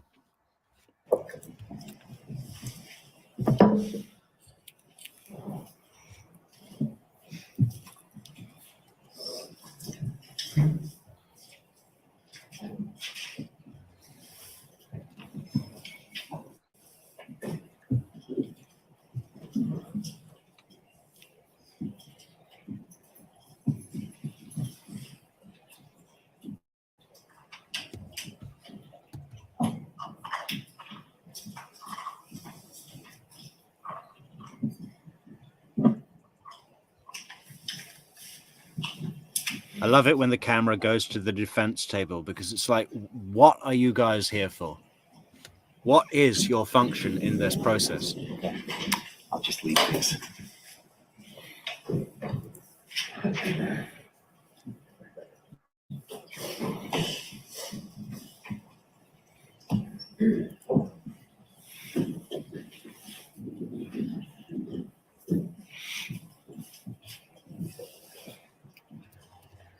All right, thank you. Attorney Brown. No further questions. All right.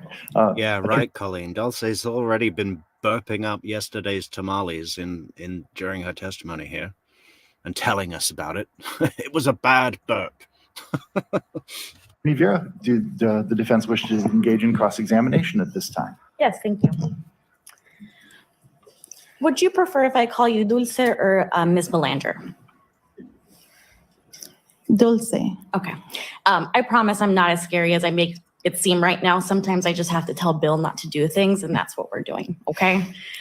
So I just have a couple questions for you.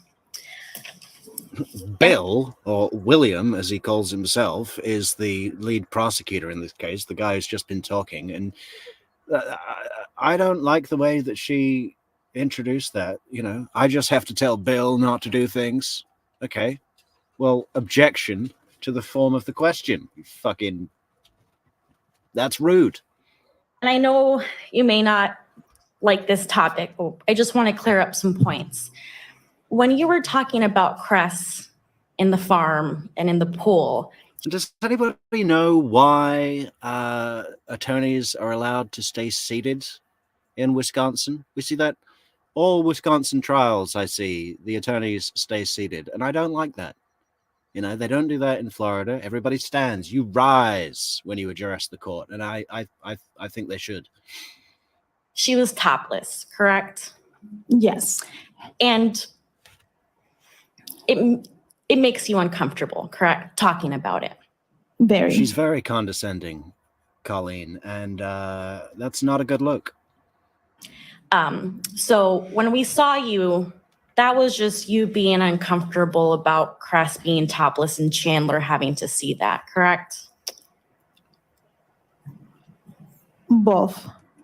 Both the fact that she was topless and the fact that Chandler had to see. No, that the fact that she was and that Chandler came in the pool. Gotcha. Okay. But as far as Chandler making you feel uncomfortable, that's not something that you were feeling personally. It was just the situation with Cres being topless. And let me ask it this way. That day in the pool on the 5th, it was just a weird situation. Is that fair? It was very weird, the whole thing. The whole thing, yeah. Yeah. Chandler was acting dopey. I think that's what the DA used. Yes, but also I know Chandler that he is very polite. So I was like kind of surprised how there he went in the pool when Chris was topless, and he made me uncomfortable for that. And that makes total sense. I would react that way too. Now, as far as your interactions with Chandler go, you mentioned that you took him out to dinner. It wasn't dinner. It was more like lunch. I think I say it was midday. Okay. Yeah. Okay, so you took him out for lunch and it was just you and him, right? Yes. Yeah. Was that the first time you had interactions with Chandler where it was just you and him? Yes. And most of the times he's with Kat, correct? Yes. And you also mentioned something about whenever it's him and Kat and you guys cook. Is that correct? Didn't cook. Yeah. Chandler is, yes. Does Chandler help out? Chandler likes to make good salmon. So yeah, Catherine and Chandler, they didn't cook. So Then they we cook. Chandler likes to make good salmon. Yes, he's known for his salmon. You know. Chandler likes to make good salmon. Okay. I mean, is that relevant? a mess, but yeah. As they do. Yeah. So they cook, you take advantage, but then you have to clean. Is that fair? Well, I have to clean, yeah.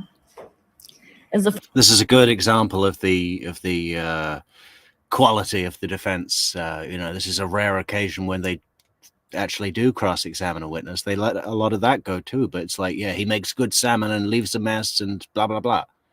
And he didn't make you uncomfortable because he's a weird, lying kid. It was because your girlfriend had her tits out, right?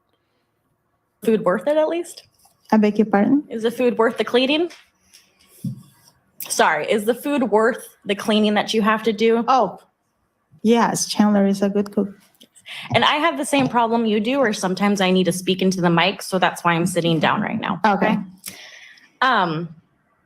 So in general, your interactions with Chandler and Kat, they're good, yes? He's in the same prison as Chris Watts, Delao,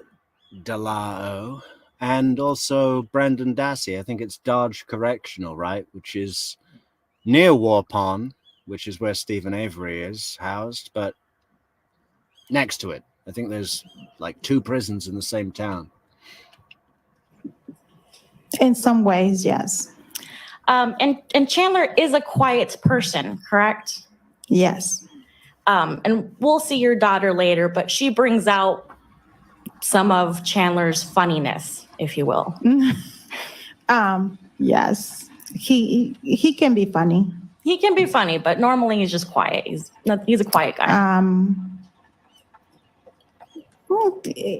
I think is when they were together. I mean, he was kind of funny. Yeah, he was. Yeah.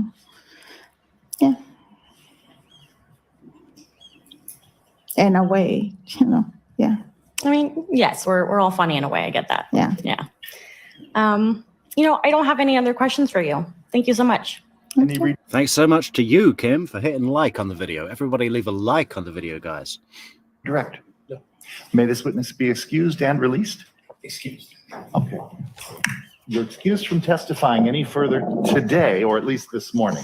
But the state is maintaining you under subpoena, which means you can't discuss your testimony with anyone else. And they'll let you know when you're released from the subpoena itself. All right? Man, every time that Judge Harlan speaks, I feel like my brain is being cleansed. It's just like everything is put into order and I can think clearly. And it's just so soothing. I think we should cut together everything he says and release a, what do you call it? One of those books, one of those audio books that you listen to while you sleep. And then the next day you just have a real clear day of lateral thinking. Thank you. And you can take the water with you. Thank you very much. Yeah, I don't have no water. Oh, if it's all gone, that's fine too. Thank you.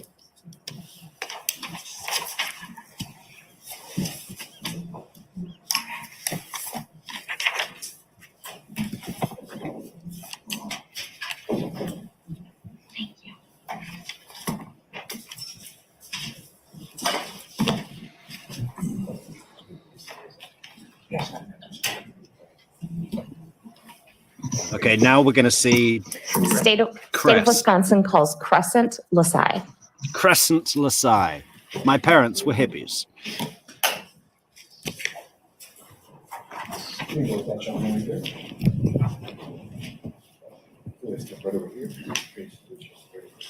Raise your right hand, please.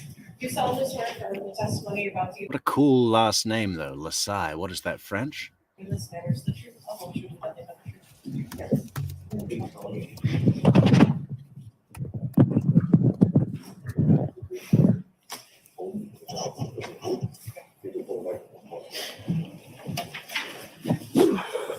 Good morning.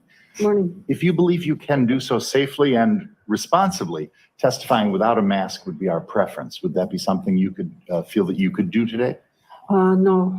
All right. If you prefer to maintain your mask, I understand. Pull the microphone much closer because it does muffle our sound naturally. Okay. And if I have trouble hearing you and I'm really close to you, I'll ask you to do even closer just so everybody who's a little further away can hear. And as you can hear, the blowers are on this morning, so it muffles sound a little bit. Thank you. Okay. Please proceed, Attorney Raymond. Thank you. Could you please state your full name, both first and last for the record, and then spell both your first and last name? Crescent L'Sai, CRESENT L'Sai.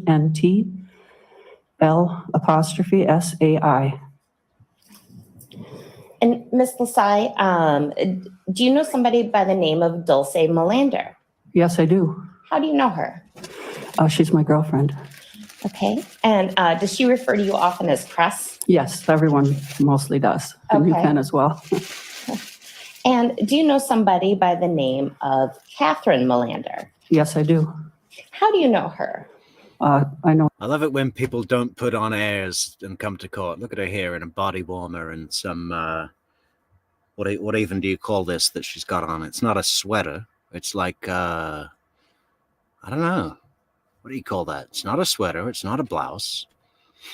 It's some kind of frock. Or through Dulce, she's her daughter. And through Catherine or Kat, did you become acquainted with somebody by the name of Chandler Halderson? Yes. And the judge will probably ask everyone to remove their masks besides you and the jury. But could you see Mr. Halderson Chandler in the courtroom today? Yes, I do. As you look at the faces, I'll ask everyone not in the jury box to lower their mask and then replace their mask, please.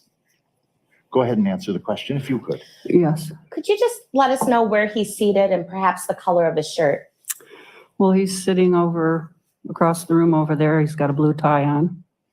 Okay, I'd ask the record to reflect that the witness has identified the defendant. It shall. What sort of relationship did you have with Chandler in June or so of 2021? This year? Yes. Well, Last year technically because it's January, but yes. true, yeah. Well, I didn't spend a whole lot of time with Chandler. To know him through Catherine mostly. Most Sure. of the times I saw him were either get-togethers or through her. Okay. And roughly, where do you live? In Cottage Grove, in the Okay. town. In a rural part of Cottage Grove? Yes. And just while I approach you, I'm going to put my mask on. Thank you. Nobody's ever complained I was quiet. I'm going to show you what's been marked and received as Exhibit 57. Is this an overhead picture of your property in Cottage Grove? Yes, it is. Okay. So your house, you can barely see the roof right there. Is that correct? That's correct. It's in the wooded area. Okay. And that's like the top half, almost right in the middle of Exhibit 57. And this is a barn or a shed? Yeah, it's an old tobacco shed. Okay. And right here, this is a pool? Yes, Okay. And all of this wooded area, is that your property? yes, And there's more property over here that's not shown. true. That's correct. What is on that property? You mean the part that's unseen? Yeah. It's all grassy area. It's in a CRP program, a set-aside program, so it's just for wildlife. So it's like wildflowers. Some people might describe it as like a briar, like little Yeah, bushes? yeah, there's actually wild raspberries and things that can Okay. grow in there, right?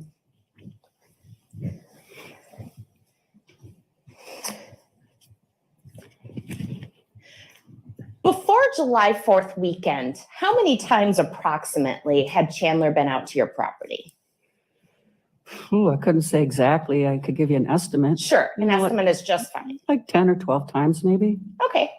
And did he ever come out there prior to the July 4th weekend by himself, or was he always with somebody else? He always was with someone else. He'd never come out there alone before that I'm aware of. Okay. And generally, I assume that was his girlfriend, Kat? Yeah, she was always with him. Okay. And Yeah. Pri- This is the one that was topless, Tina. Yeah, well, it is what it is. prior to July 4th weekend, what understanding did you have as far as what Chandler did for a living? Well, Sorry, that was to Vivian. Vivian's question, yeah, not Tina. And it is a vest or a puffer or what a body warmer. Yeah. I understood is he'd gotten a job at American Family. He was working there as far as I knew. And did you have any understanding as if he was attending school or not? I knew he had been in school, but I didn't know if he was going to school recently, but I knew he was in school. He was getting Okay. ready to graduate. Okay. Do you see Chandler Halderson over the July 4th weekend? Yes, And what day did you see him? on Sunday. So July 4th itself. Yes. How did Mr. Halderson behave on that day? Well, he kind of seemed a little lot not like himself. if that Can you makes sense. describe that? What do you mean by that? He just seemed kind of off, like kind of weird, actually. Okay. I mean, I remember asking him how he felt, because he just kind of seemed. Okay. You asked him how he felt. What did you remember how he responded? Yeah, he just said, "Oh, I'm doing okay, or I'm doing the best that I can," and because he had an accident, he fell down the stairs or something. So I thought maybe it was because of the accident that he was acting off. Sure. I know, right, Colleen? I mean, this witness is almost like a tertiary victim. It's third place. She's got this beautiful property in rural Wisconsin, wild flowers growing, away from all the madness of the city and everything like that, solace, a place of solace, connect with nature, everything like that. And it's been forever ruined, right? Every time that you see that area of the field, you're going to think, man, that fucking weird kid put his dad's torso with no head, no arms, and no legs in the bushes. Every time she goes into the barn, she's like, oh, look, there's the place that I found the gun, the murder weapon. Totally ruined the place forever. Just the whole vibe has shifted for this woman and everybody else. Was he displaying any physical symptoms on July 4th? Not that I saw, no. Okay. Was he wearing a neck brace at all on July 4th when you saw him? No. Did he act in any way that he seemed like disabled? Did he have any trouble walking or anything like that? No, I didn't notice that. Okay. Did you have any one-on-one conversations with Chandler on July 4th? Yes. Tell me about that. Well, shortly after he was done eating, our kids were sitting at the table in my family room, and they'd gotten up, and I was kind of walking towards the kitchen, and he approached me and asked me if he could have my phone number, my personal phone number, because he wanted to know if he could come and use the pool. Okay. Did you give him your number? Yeah, I gave him my cell number, and I also gave him my landline. Okay, because I don't always answer my cell phone and I don't have voicemail on my cell phone. okay. Did you guys have any further discussion on that day? I don't recall. Okay.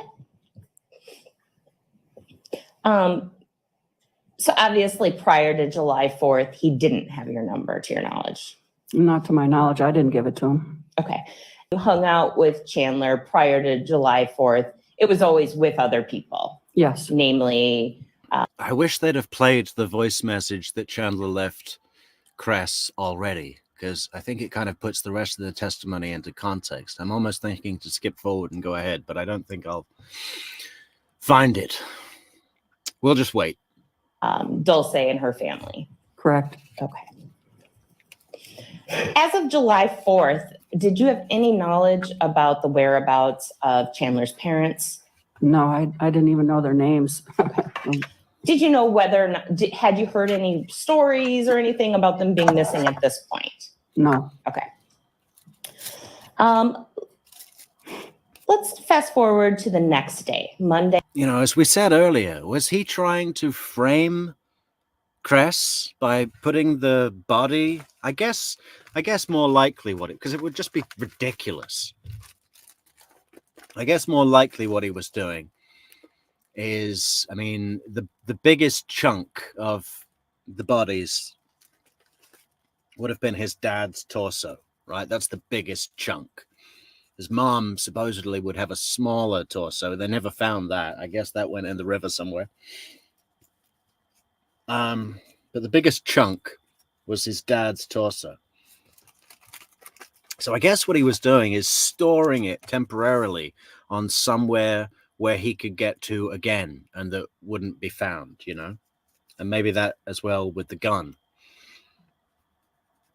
I mean, it'd just be too far out if he was trying to frame Cres as the murderer. Yeah, I guess he was going to come back and deal with the torso later at some point. July 5th. Did you have any interactions with Chandler on Monday, July 5th? Yes.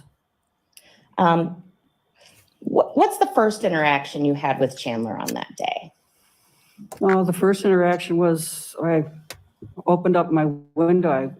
I live in a 2-story, and I saw a car in my driveway. I came in from outside to get a drink of water, and I saw a car, and I didn't recognize the car. And someone was standing in my driveway, and it was Chandler. Okay. So I opened the window because he was kind of standing holding his phone and looking around. And so I opened the window and I asked him if he was okay. And he said, yeah. And I said, are you here to use the pool? And he said, yeah, would that be all right? And I said, yeah, sure. Were you expecting Chandler that day? No. All right. So do you remember about what time he showed up to use your pool? Just approximate, if you remember. It was in the afternoon. I just remember coming in. It was really hot that day. I was working on a project. And so I came in to get a drink of water. So it was probably mid-afternoon-ish, I would say. Okay. Yeah, right, Amy. But what was his end game? Like, your parents are missing. They went to the cabin up north. We know that they never got there because the cops went there. Nothing had been touched. The lawn was overgrown. The big log that they put on the driveway, like as a kind of deterrent, I guess, to not so that cars can't come in. I mean, you can walk through it. It's not like a big gate, but that was still in place. No one had been there. That was clear. Apparently, they went up with a mystery couple and got a ride with them, leaving both their cars at their own house in DeForest, which they never did. What was his end game? That this mystery couple kidnapped them or they ran away? I mean, it's just unbelievable to not have a plan in place. How can you think, right, this is it. My parents are about to uncover my lies. I better kill them. What do you think is going to happen? That it's just going to get swept under the rug at some point? I mean, there was no plan. And what was Chandler like when you talked to him right there about using the pool? Was there anything noteworthy? You mean when he was in the driveway? Yeah. Well, he just looked a little kind of spaced out a little bit, you know. Sure. That's why I was kind of, you know, because he kept looking around and holding his phone and, you know. And like I said, I was just a little startled because I'm like, who's here, you know? Sure. Your property's pretty remote. Yeah, it is. And your property, just to clear things up, is in Dane County, Wisconsin. Let's go to the maps, guys. Where does she live? Cottage Grove. Okay. Correct. So what happened after you told Chandler he could use the pool? Well, he drove up, you know, because if you come, I live on a hill, and when you come to the driveway, it's kind of in the middle of the hill, and so you have to drive further up the hill to where the pool is. So he drove up there. Okay. Did you see at this time when he was going to use the pool, did you see at this time where he parked? No, I did not see where he had parked at that time. Okay. All right. So do you guys have any further discussion before he goes to use the pool? He did come down to where I was working on my project, which was putting on a ramp on my deck. I was putting a ramp so that my father and my brother could get up and down the deck in their, on the scooter and the wheelchairs. Okay.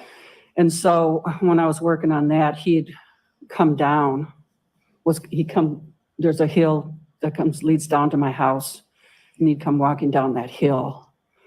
And then we had a conversation. What did you guys talk about? Well, he was telling me about his accident. He said he was at a doctor's appointment.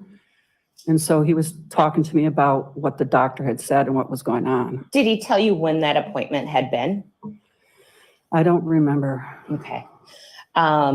What did he say occurred? Well, he told me that he had like damage, and I asked him where, and he said in this area of his head, in the back of his head. And all right, so you put your hand right above the top of your neck. Back here, yeah. Okay. The back of his head. And did he elaborate on what that damage was?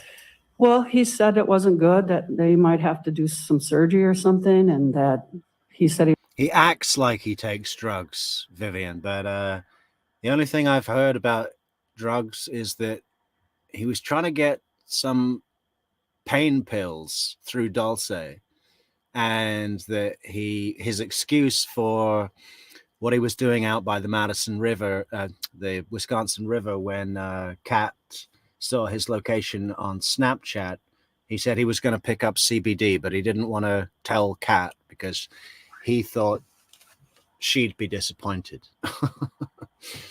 So not much. I don't think he drank much. He references a bottle of wine somewhere, but I can't see Chandler Halderson even drinking wine. I mean, what would be the point? I mean, he's much more of a Mountain Dew, Baja Blast kind of guy. You know, soda, lots and lots of soda. he was having trouble like with numbers, and he said he got lost. He had to use a GPS. But he's just like said his mind was kind of messed up and wasn't thinking so well. Okay. Did you guys discuss anything besides just his physical health? Yeah.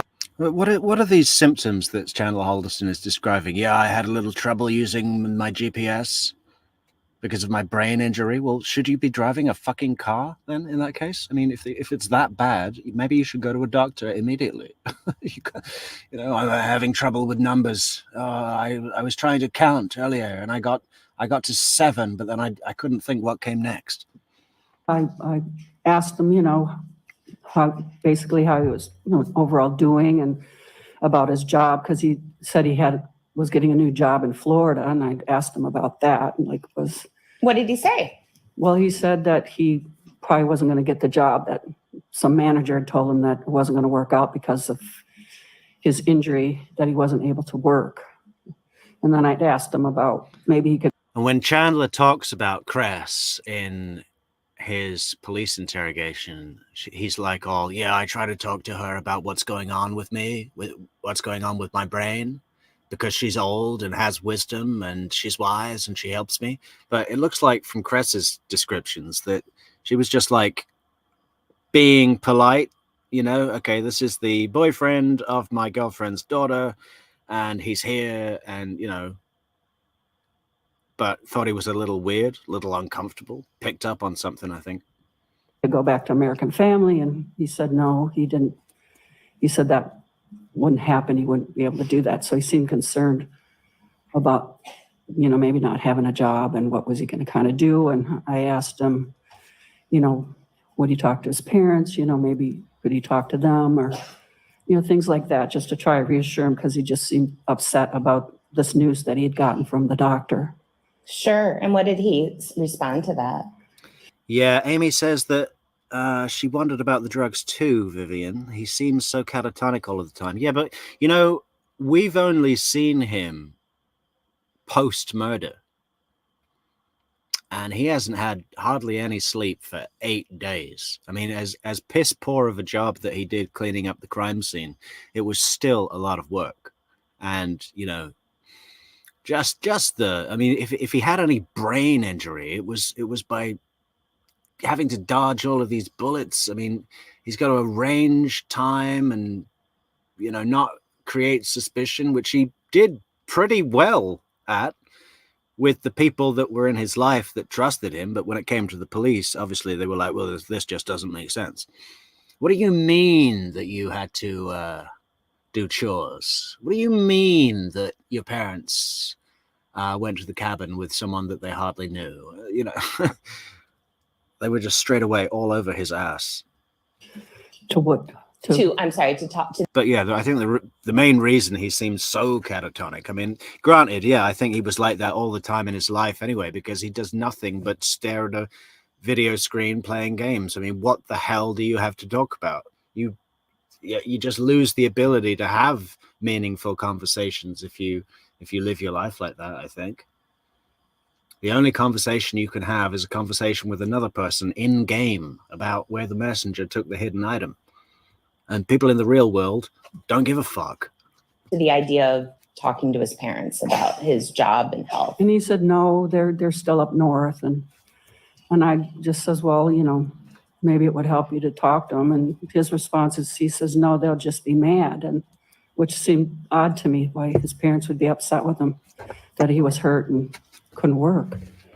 You know, he's really trying to sow the seeds of discord between these adults over here, Cres and Dulce, so he can start to crank the wheel of support and sympathy and financial help and accommodation and everything else, sowing the seeds of discord between that group of adults and his parents.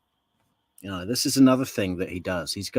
He tells everybody different stories all the time. Not only is everything out of his mouth a lie, he's got different lies going on at the same time.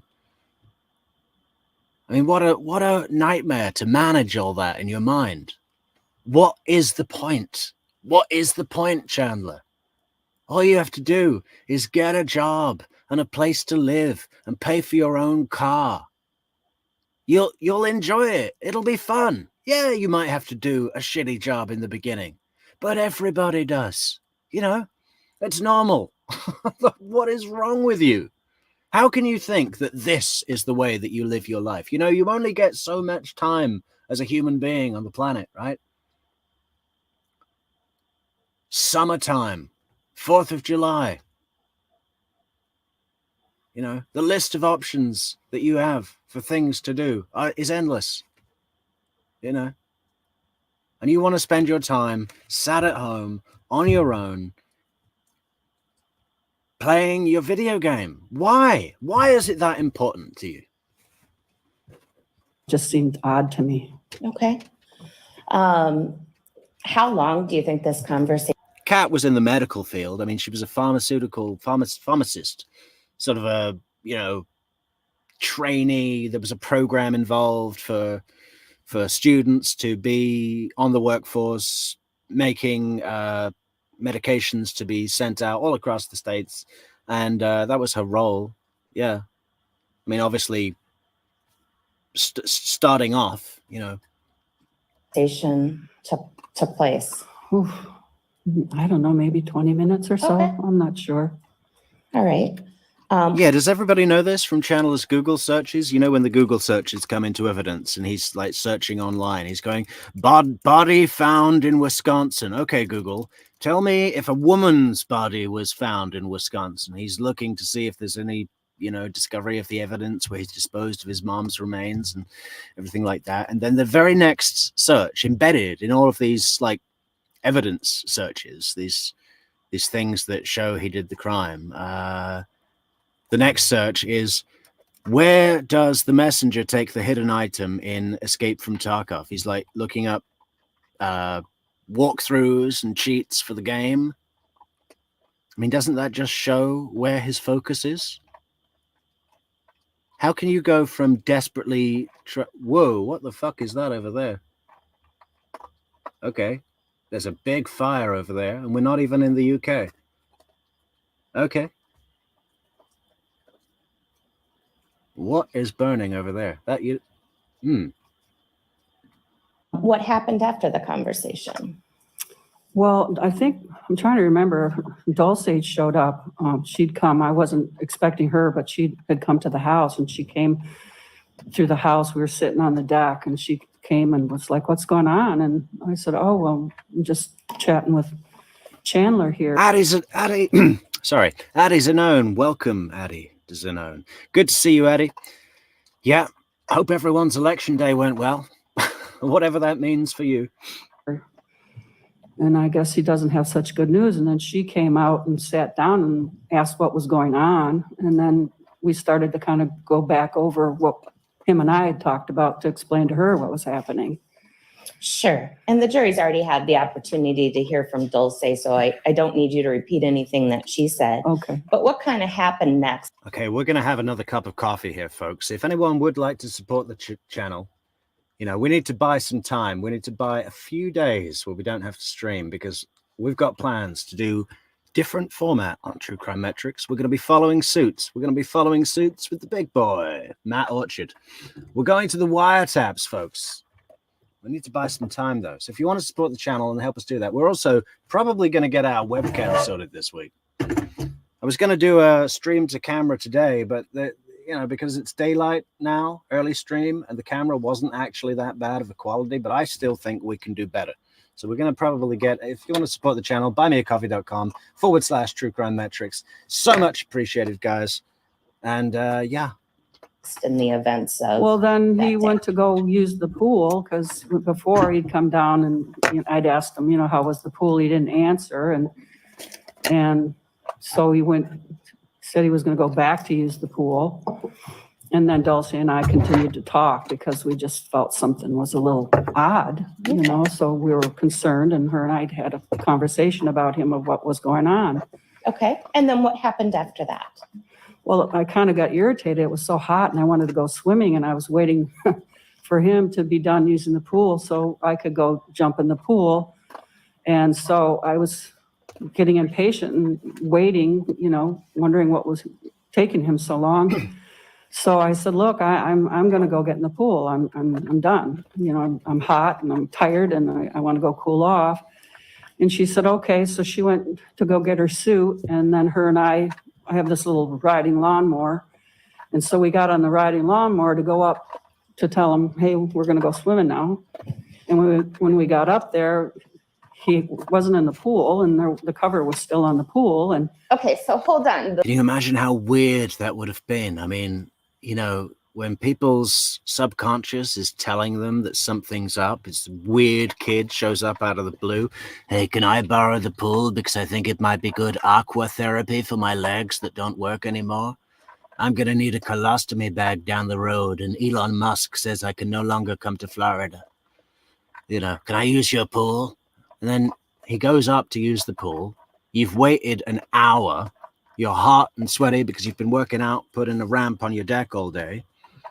and you finally run out of patience, get on your riding lawnmower with your girlfriend, toddle on up to the pool, and it's untouched, right? The cover is still on the pool. There's no wet towel on the railing. There's no footprints of water getting out of the pool. It's just not been touched. An hour. What's he been doing for an hour? And, your subconscious starts, even if your brain's not catching up yet, your subconscious starts with all these questions. Where is he? What is this? What is going on here? And then you look over to the east, through the barn. The doors of the barn on both sides are open, and there you see in the distance his car next to the wooded area. And the hatch is up on the back. The trunk is open, right? What is going on here? They take a drive over there. They think, is he sleeping in the back? Is he smoking weed in the car? What is going on? He's nowhere to be seen. Cres is so irritated and hot. She's just like, look, I'm not dealing with it. I'm going to get in the pool. And I'm taking my top off, right? Free and easy. And then suddenly Chandler emerges from the woods, topless himself, right? And comes over and says, hey, can I get in? And it's like, yeah, okay, well, we thought you got in an hour ago. Where have you been? They don't ask him that, of course, but they're like, what is going on? And not enough has happened for them to say, listen, what is going on? What is up, boy? What is up, boy? But it's just all those little early signs of something. The subconscious is like, something is very, very wrong. The pool has a cover. Yeah, I have like a solar. It heats up. It helps get the water warm, so it just lays flat on the top. Sure. So it's got like a little bubble. And obviously you have to remove said cover to get into the pool. Yeah. Hang on a sec. So Delar O says, do you think he should have used the fall as a reason he killed them?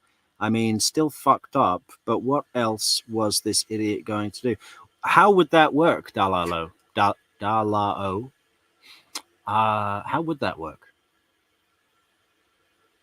How would the fall be a reason he killed them?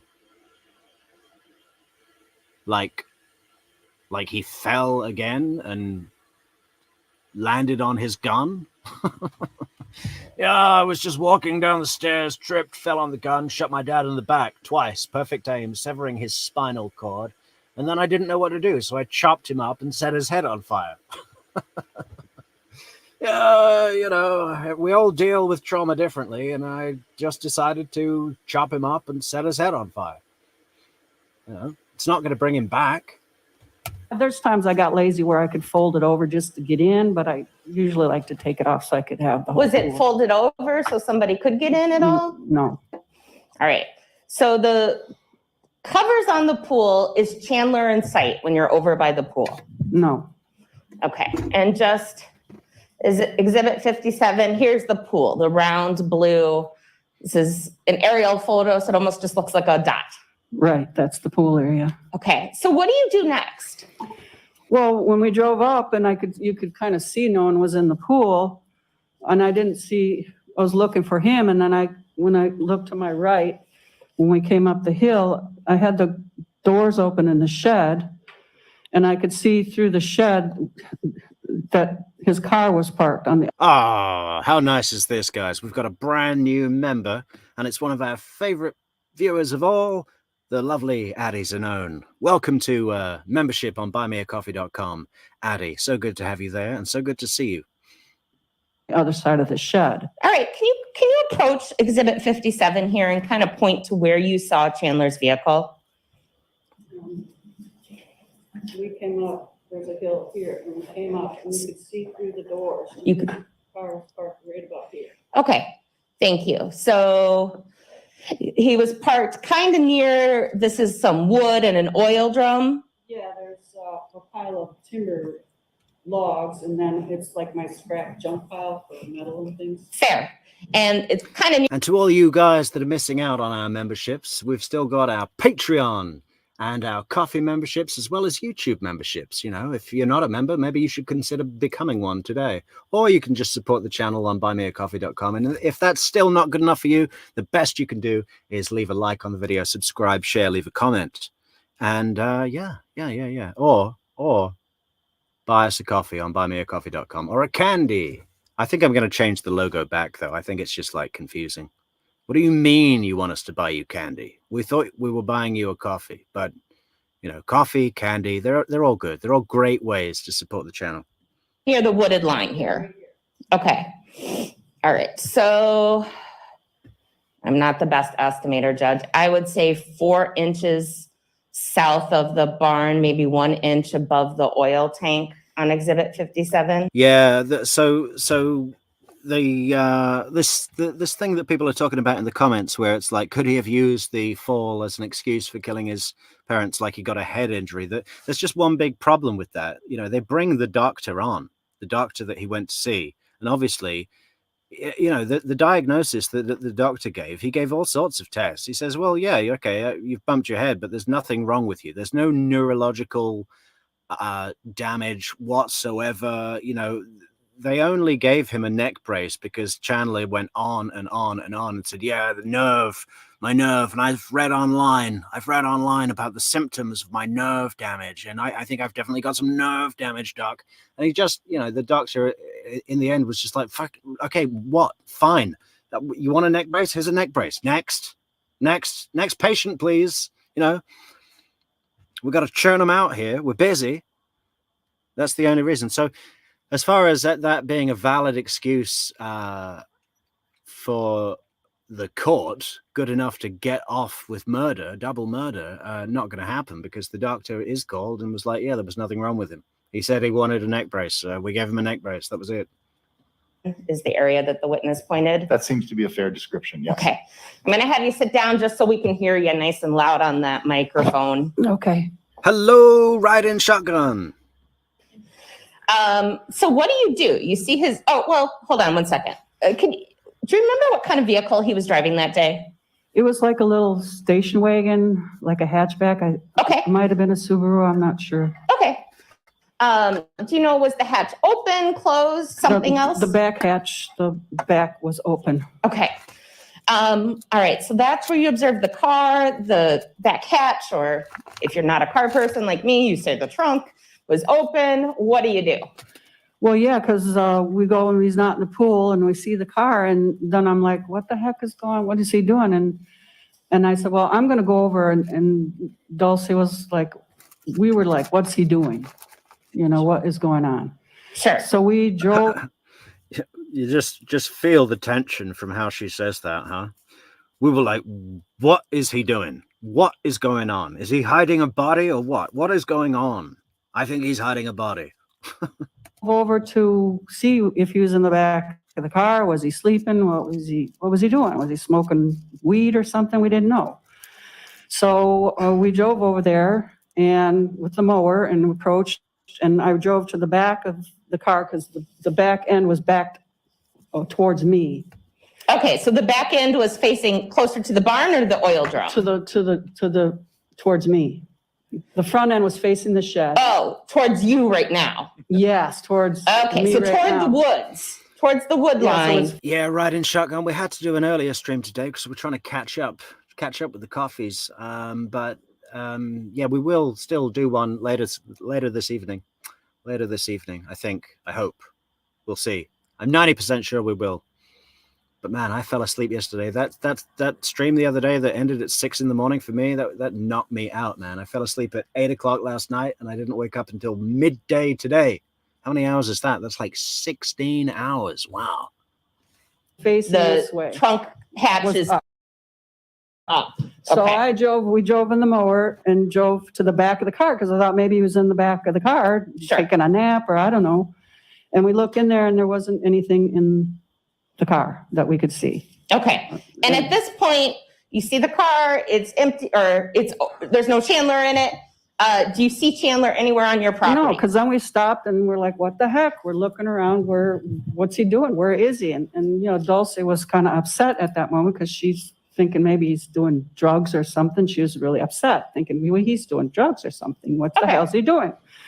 So I said, I don't know, but I'm done. I'm going to get in the pool. I just was hot and irritated and just didn't want to deal with it. And so I said, I'm going to the pool. So we left and drove and parked the mower by the pool. Okay, so you took your mower Drove back. over by the pool. And as far as a video for tonight, guys, I think what we might do is, we've done a lot of Catherine Mellender recently. We did all of her long interrogation, and we did her time on the stand. But also, she comes back after the it's not really an interrogation, really, but the interview, on the big couch room. She comes back a week later with a lawyer, a giant lawyer, who wears a bedsheet as a shirt. He's a big guy, right? But he comes back and they're doing some more information gathering, and she's like giving them all the screenshots from the phone. And it's just kind of interesting to see, it's a week later. So the brain process of what Chandler Halderson has done, she's had a little bit of time to digest it. So we might have a look at that, along with some more jailhouse calls between Chandler, Catherine, and Dulce, because those are pretty good too. And there's bags of them available online. But yeah, we might cover that later this evening towards our regular time slot, maybe around 8 or 9 o'clock Eastern. And parked and then proceeded and got in the pool. Oh, it's not going to be 9. No, it's not going to be 9. Your clocks have gone back now. No. We can't do that. Otherwise, we'll be knocked out flat for 2 days again. More like 8, 7 or 8. Okay. So you're in the pool. When is the next time you see Chandler? Do you want me to show you on that map? Absolutely. I would love that. Well, Why don't you do it and then I'll say it again so it's in the mic.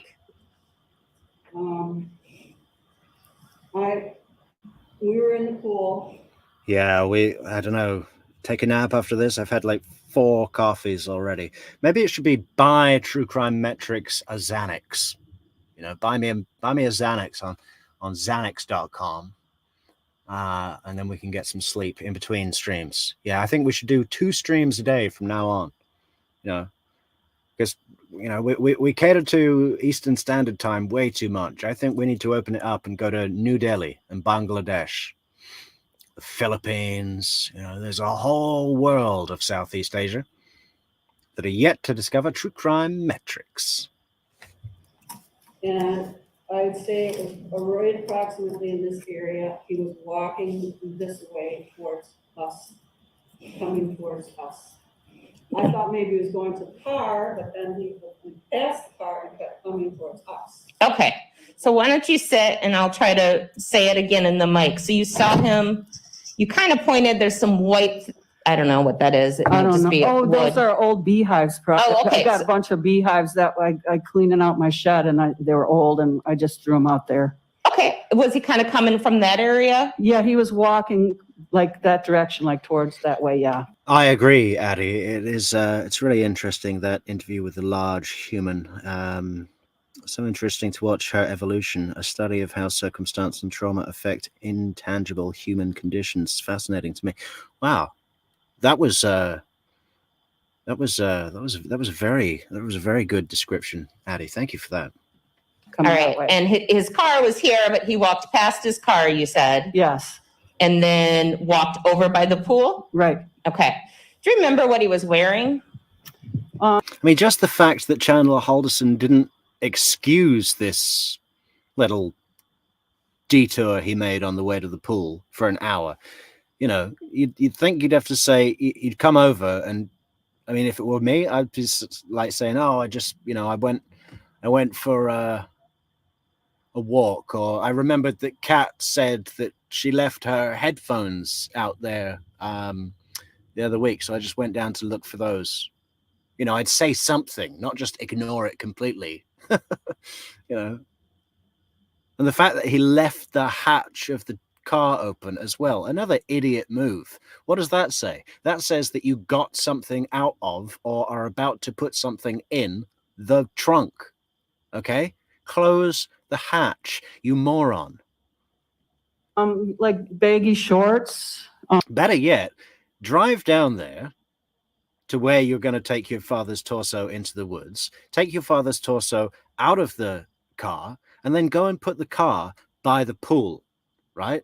So that there's limited things tying you to that spot, not leaving your fucking car there with the hatch open. I mean, just idiot moves like that all the time he makes. he had a shirt on, I thought before, and when he came back, he didn't have a shirt. So when he was approaching the pool, coming out of the wooded area, no shirt. Right. Okay. All right. So he's approaching the pool. Does he actually get up to the pool? Yeah, he came up to the pool. And I said, hey, Chandler, I don't have a shirt on. Sure. Because I go shirtless in my pool. That's kind of why I was waiting for him to leave, because I wanted to have the privacy to get in my pool. Sure. Okay. You tell him you don't have a shirt on. What happens next? And he said, well, if it would be all right, I'd like to get in the pool. I'm kind of sticky and I'm hot. And I remember looking at Dulce because I want to be respectful. And I said, well, I don't have a problem with it, Dulce, if you don't. And she just kind of was shrugged, and, I kind of could tell she didn't really like it, but she just kind of turned and was sort of like, whatever. And so I said, okay. And so then I kind of turned and he got in the pool, and he went to the east side of the pool and we kind of went to the west side of the pool. Okay. And was he actively swimming or something No, he else? just kind of dipped up and down and kind of was like washing, like himself off. He said it was kind of scratchy on his walk, and he's itchy and sticky. So he was just kind of like. So you did a motion with your hands, Yeah, and like you said the word wash. Yeah, like he'd dunk down, and then he'd kind of like, be doing like this and dunk down and kind of. Okay. Kind of washing himself, rinsing himself off. Yeah, and then it was odd because he just seemed really different when he got in the pool from when he was talking to us before. Different how? Well, he seemed more lucid, like he just seemed more present. Did you say present or pleasant? Present, like you. focused. Definitely not pleasant. He was never pleasant. Thank you. You're welcome. Okay. What happened next? Well, then Dulce was starting to ask him questions because I think she was concerned maybe he was doing some drugs, and I think she just wanted to sort of see if he was. So she started asking him questions and things like that to see how he would respond. Because while he was gone and we were in the pool, that's what she spoke to me mostly about, is what's going on with him. I'm worried. I don't know why he's acting this way. What's he doing? And so. Just to clear this up, though, no paraphernalia or any evidence of drugs was ever found. None, ever. Okay. And he admitted, that was one of the questions. She says, if you're doing drugs, Chandler, I'm telling you right now, that's a deal breaker. And if you ever come in, he said, I will never, ever bring drugs to the house, or I don't do drugs. He, Okay, I just wanted to clear that Yeah, up. she confronted him about that. Okay. What happens next? Riding Shotgun says that, but unless there's a doctor's report of the injury, it was just a lie. Was there a health report generated? I assume so. I'm not sure if the actual report is put in as evidence, but the doctor examined him, comes in as a witness, and testifies that, I can't really remember basically, to paraphrase it, we didn't find anything wrong with him at all. He was reporting symptoms, but we couldn't, we did the scans and tests, and there was nothing that came back to indicate any neurological dysfunction at all, so get around that. Well, we just started talking, she was worried, where was he going to stay? Because he thought he lost his job, and she was offered to say he could stay maybe at her house in town for a while if he needed to. Pardon me, I have to. Yeah, you can stay at my house in town for a while. I'm really pissed off at your mother because of what you've told me about her behavior. And you can stay at my place in town. And what's that? You need a car and someone to pay for all your shit? I'll do that too. Interrupt here. This is all hearsay. Agreed. I'll go ahead and ask to. Oh, there's fireworks over there too. There must be a British party going on over there on bonfire night. Rephrase the question, and those last responses Sure. fall in that category. Outside of specifics of the conversation, how long was Chandler in the pool? Oh, maybe 15 minutes-ish, roughly. All right. And at some point, does he get out of the pool first, or do you? Oh, he got up first. He said he was in a hurry. He had to go, that Catherine was getting dinner or something. And so he was like on a mission and had to like, let's go. And he got out and went to the car and drove off. Okay. And his car that he went to was over there by the oil tank near the wood line? Right. All right. I just want to back up here a second. You said at first, when you first talked with him on the deck when you were working on a project with Dulce, he then left to supposedly go swimming, and then you didn't see him until he walked out of the wood line later. About what was the time gap between there? Between the time he said, I'm going to go to the pool, and the time he actually went to the pool? The first time or the second time? Or all together? Because there was, Altogether. So the time you were on the deck working on your project. and he showed up and Right. the time And he then left. from the time he left you at the deck area until you saw him walk out of the wooded area, Oh, about what was the time frame in there? I'm guesstimating, maybe 45 minutes, an hour-ish, maybe. Okay. Yeah, it's a guesstimate. Okay. It was a while. To me, it seemed forever because I wanted to get in the pool. Sure. So it just seemed like a long time. And then after he got out of the pool, he got into his vehicle and drove away. Yeah. Now, later that day, did you find out that he actually had attempted to contact you prior to coming to your property? Yeah, later, I remember seeing the message was blinking on my landline. And so I pressed it, and then a name came up, and I didn't know I didn't recognize the name. And then I heard Chandler's voice. So he had left me a message, but I didn't realize it until after he'd come and gone, and I listened to it later. So he left you a message or a voicemail? Yeah, and saying he wanted to come and could he come and use the pool? And did you turn that message or voicemail over to the Dane County Sheriff's Office? Yes, I did. And did you turn over a true and accurate copy of that message? Yes, it's still on there right now. Okay. I would at this time move Exhibit 64 into evidence. No objection. It is received. Here's the. And I would ask to publish the message to the judge. Yeah, Vivian, his brother does testify, and that is quite interesting as well. This trial took place in January 2022, and the murders happened in July 2021. So it was really quick to trial, and because it was so quick to trial, there's a lot of witnesses in the case, family members, close friends of the victims, and all of them, it hasn't fully sunk in. And particularly with his brother, he still seems in shock, and almost because of his shock, almost kind of, I don't know, I don't want to say unaffected, but it just seems like it hasn't really become real for him yet. And you can understand that, as it's only 6 months after after his parents have been killed. But there are notes of anger that come through, and it's particularly interesting to hear from him on the stand.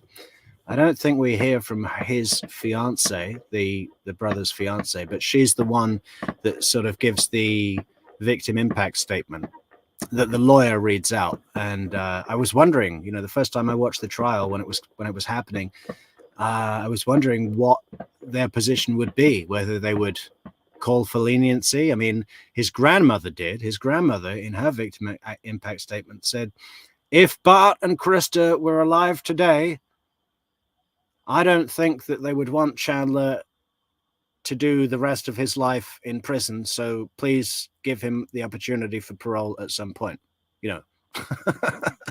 Speaking for the people he murdered. Okay, well, he doesn't. He gets life without parole. But yes, the brother does testify, and we will be covering that. Maybe we'll do that today.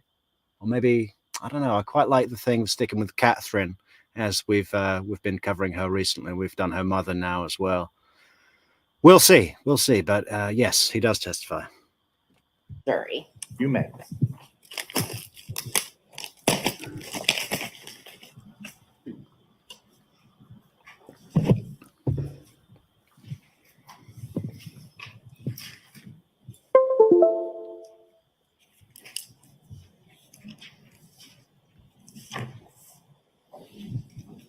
Oh, now we're going to listen to Chandler's call. We're just wrapping this up now, guys. This is coming to a close. We got about 3 minutes left. Is this supposed to be going on? Okay. The screen in front of you shows what the jury's seeing. Oh, No? all right, thank you. That's right there. Hi, this is Chandler. I just got back with some pretty terrible news from my doctor. So I was wondering if I could come by. I don't know, take a couple laps to the pool or hang out. Something. I'm not having the most ideal day, I suppose. So call me back, 920-838-4549. Thank you. Bye. You see, he doesn't even act that well. I mean, that was pathetic. You know, and he hasn't been to the doctor. All he's been doing is moving body parts over there, ditching dissection implements over there, and, you know, driving around pretending that his location is somewhere that he isn't, you know. I think he actually drove to the doctor's office and stood outside for an hour just so his girlfriend could see, oh, look, there he is at the doctor's office because I've got his location on Snapchat. I mean, let's listen to that again. I just got back with some pretty terrible news from my doctor. Was what the jury's seeing. Oh, No? all right, thank you. That's right there. Hi, this is Chandler. I just got back with some pretty terrible news from my doctor. So I was wondering if I could come by. I don't know, take a couple laps to the pool or hang out. Something. I'm not having the most ideal day, I suppose. So call me back, 920-838-4549. Thank you. Bye. Monday, 4:25 p.m. And this was message 116. Yeah. Okay.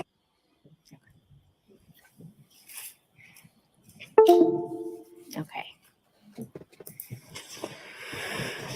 On July 7th, the next day, that Tuesday, do you receive any communication from Chandler? Not directly from Chandler. The Tuesday was the 6th. Sunday was the 4th. Monday was the 5th. See, I'm having trouble with numbers. I must have a brain injury. No. But I'd heard otherwise that he was trying to come out, and I was having trouble with my phone for some reason, wasn't working my landline, and I was kind of feeling stressed and didn't really want to deal with anybody at the farm that day. All right. And so did Chandler end up coming out on the 7th? No. Or I'm sorry, that's the 7th. Okay. Mistrial. She said it was Tuesday the 7th. It wasn't. Mistrial. Later in the course of this investigation, various items were found on your property that you were made aware of. Is that fair? Yes.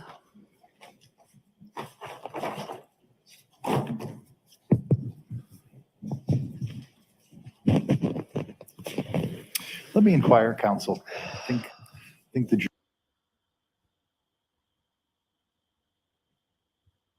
Oh, no. Have we got to do more?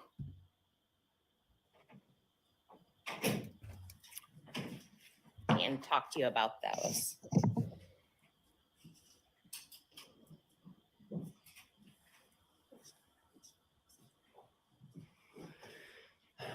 Ah, well, I thought we were going to get out of here, but looks like we got a bunch to get through. 47 minutes, man. Okay, well, okay.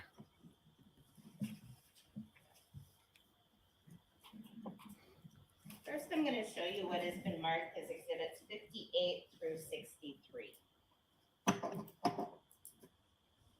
Do you just want to look through those? Can I pick Yeah, them? you absolutely. Yeah, thanks for pushing those coffees, moderators, Riding Shotgun and Amy. No, it is a great way to support the channel, guys. And, you know, it's election day. I get it. Everybody's busy. Everybody's busy. We're pretty low on the coffees this afternoon, but that's okay because we do it for the love mainly, but coffees are great too. If you do want to support the channel, it's buymeacoffee.com/True Crime Metrics. Link in the description.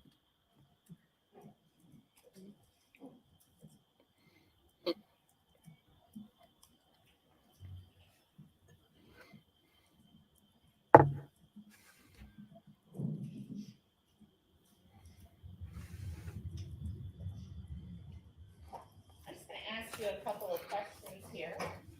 And we're gonna have testimony about this later, but exhibit 58 is a garbage can found in the woods. Did you keep a Rubbermaid or a black rubber garbage can in your woods? No, Oh, I think she's just stepped away from the mic. What is that a picture of? that's an old, I don't know if it's fuel oil or gas. It's for scrap.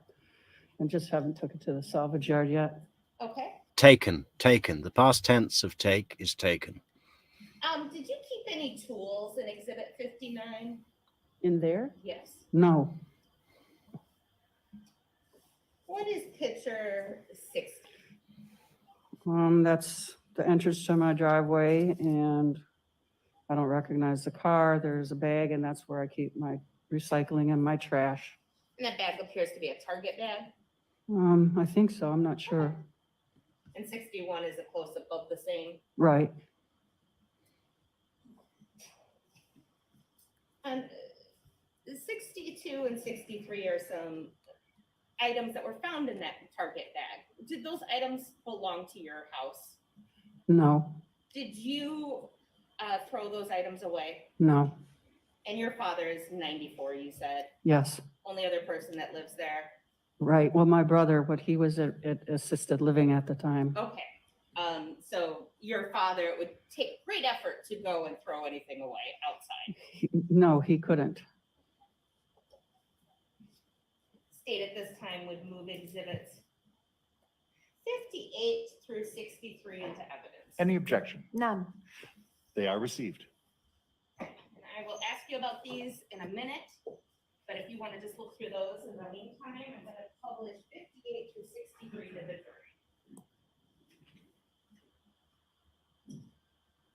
And Ms. L'Sai, the little screen in front of you will have what I'm showing the jury. So what do I have to do? Thank you.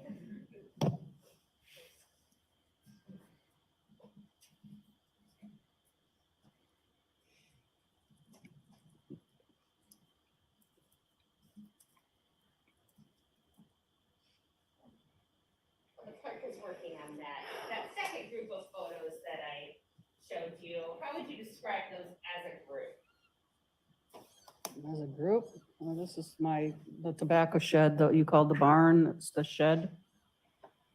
Looks better now, though. Why does it look better now? Well, yeah, because I cleaned it out. I got a big dumpster. Been meaning to do it for some years now. I didn't get through it because I got a little upset there for a second. That's okay. But 66 through 70 are pictures of your barn before you cleaned it out. That's correct. And 71 through 74 are pictures of something that you later found in your barn during the clean out. That's right. Okay. I would move to admit pictures 66 through 74. Any objection? No, Your Honor. They are received.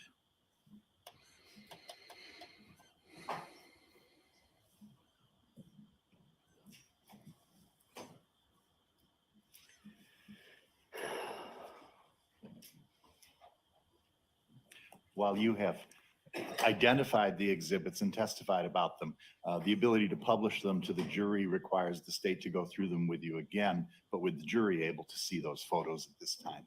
Okay, thank you. I know it's never perfect because of the glare, but Cres, this is the garbage can picture exhibit 58 that I No. And how would you describe Exhibit 59? It's an old fuel tank that's been sitting there for a while. We're going to take it to salvage, and you have to cut a hole in there so that they know you don't fill it with concrete or something, so they want to look in there. Okay. And again, you didn't keep anything such as tools inside of it. No. And Exhibit 60, is that a picture at the end of your driveway? Right. And is this where you keep the garbage cans? Yeah, that's where I put the trash and the recycling. Now, during the And he's also putting stuff in there, right? Bits of rope and time of this, in the first week of July, did you have an experience of your just the amount of dump sites and transportations he had to do. His whole thing of like, if I kill them in the family home, and originally his plan must have been, I'll burn their entire bodies in the fireplace, and then it'll just be like they've disappeared, right? It didn't work because obviously you can't cremate a human body in just what is a standard family fireplace in the living room. It's just not going to be an appropriate environment to do that. Teeth, bone. I mean, how hot does a fire need to be to destroy that completely? So it's gruesome enough just having bloody remains, but singed and bloody remains. I mean, what the hell? So he had all of this stuff to do and transport. Just the amount of DNA that must have been everywhere, all over their cars, all over his clothes, all over the floor. It's just unbelievable. And he's putting little bits and pieces everywhere. I mean, it would have been better just to take everything to one place, I think. And all the time, with each dump site is another place he can be tracked or seen or leave a clue. It's hard to think of a worse plan than his. I mean, maybe we should do a comparison between Ezra McCandless's plan. That was probably better. She just left the body of Alex there hanging out of the car, but her excuse was self-defense, like he attacked me and I had to kill him. So then it doesn't matter how much evidence is left behind because she's admitting she did it and there's the body. I guess that was a better plan, and that says something, right? garbage cans being moved? No, not that I'm aware of. I don't recall. I don't even know if I took trash out that week. Okay. So you do not recall a day when they may have been at the road and then somebody put them back? No, I'm not aware of that. That's okay. But that could have happened, just meaning because Dulce sometimes, like if the trash is out and she goes out, sometimes she'll put it back and I don't know about it. That could have happened. I don't know. Sure, fair enough. But there's a Target bag here. Do you normally keep your trash outside of your garbage cans? No, I would have put it in the trash. All right. That's Exhibit 60. Exhibit 61. Just a close-up of Exhibit 60. Right. All right, and then I showed you Exhibit 62, stuff that was found inside of that Target bag. Some rags with the substance on them. Did you throw away those rags? No. And Exhibit 63, just been separated out.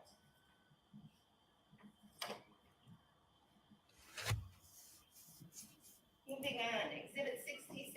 How would you describe Exhibit 66? Well, that's the north side of my shed. And my little lawnmower. And Exhibit 67? Yeah, it's just showing you the entrance there on the north side.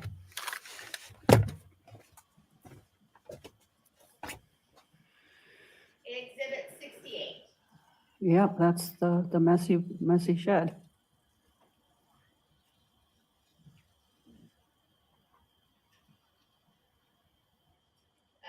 Exhibit 69, more the same. Right.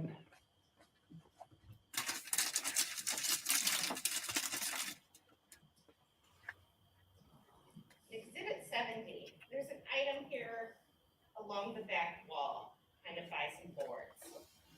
Yeah, there's a bird bath there. Can you tell at all from this angle what was behind the bird bath? Well, there's a rifle there. And at some point, you discover a rifle in your barn. Yes, Do you keep guns in your barn? not normally. My dad, sometimes he'd keep a pellet gun up there, but he hasn't been walking for a few years, so. So what did you do well, first off, when did you first see this gun? Well, I was organizing along the wall, like I say, I was cleaning out my shed and I wanted to go through these like garden tools because making sure I still use them. Were they broken? I was going to throw them away. So and then I was organizing, putting lumber where the lumber goes, the recycling where the recycling goes. And so I lifted up a board and I saw a barrel of a gun and I thought, right away I thought, what's my dad, what the heck has he got his pellet gun over here? So I picked it up by the barrel and looked at it and I right away recognized it wasn't a gun that I'd ever saw or seen ever before. And just to be clear for the jury, this gun, before you lifted it up, was behind a board? Yes, it was behind us. There was like maybe 4 or 5 different boards there. So upon realizing you don't know where this gun came from, what do? Well, the first thing is I just felt sort of this sick feeling and I set it back down. And then I went to ask my father just to make sure that he didn't know about any gun in the shed. And I went and asked and he said, well, what does it look like or whatever? And I said, well, Dad, I'm just going to call the police. And then I called Krista, the head of the investigation. She left me her number. And I called her and spoke with her and told her what I'd found. And she told me that she was going to send somebody out. Okay, and do you remember roughly what month or? Oh, it was in the middle of October-ish because I wanted to clean out the shed earlier, but the police were there for so long. My raspberries started, so it was after the raspberries were done, which was sometime in the end of October-ish. So it was a few months later. Yes. I'm going to show you Exhibit 71. Is that a picture of the gun that you found in your barn? Did they just say they didn't find the gun for a few months? It was after the raspberries were done, which was sometime in the end of October-ish. Okay. Ah. All right. So it was a few months later. Yes. I'm going to show you Exhibit 71. Is that a picture of the gun that you found in your barn? It's kind of a glare. Oh, I'm sorry. It is. Yeah. It looks to be. Do you want to look at the actual photo? Yeah, that would be You can do that. helpful. But it looks similar.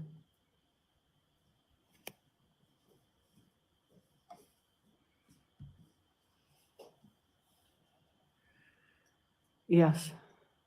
Ms. Raymond, if you want to show that to the jury as you walk back towards the Elmo. Yeah, I considered that, Vivian, if he left the gun there to implicate these women. But I think more likely he just,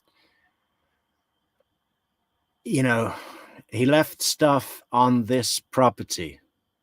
The biggest piece of the remains, the gun, and several cutting implements. And I think more likely he left them there to maintain some control.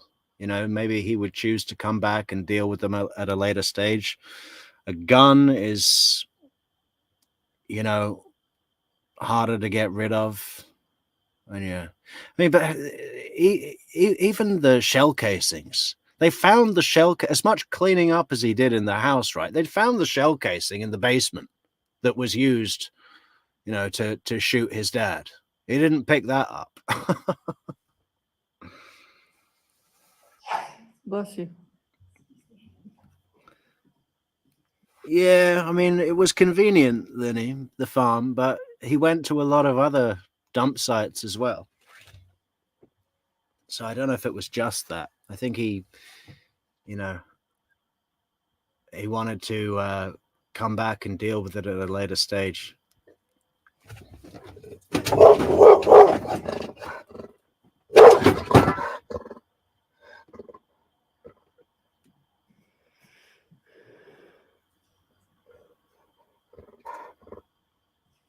And exhibit 72. That's just a close up of the same. Yes.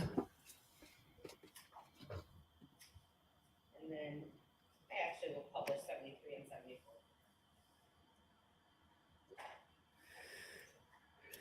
So did the police then? Well, the barn was pretty full, Leslie. I mean, yeah, they should have taken everything out of the barn completely and done a full itinerary and just made sure. It was pretty cluttered, though. And in October, after you found the gun, come and retrieve the gun. Yes.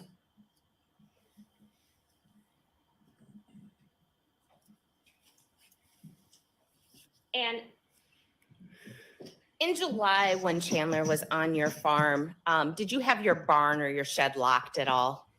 No. No further questions. Cross-examination.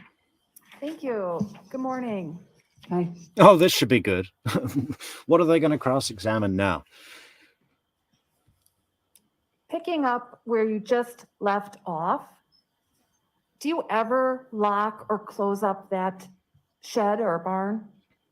I haven't for some years. When Yeah. And the did everybody see the second season of Making a Murderer, where we follow what's her name, Kathleen Zellner, around, and she goes to the expert, the world expert, the leading expert on burning bodies. I mean, how is that your thing?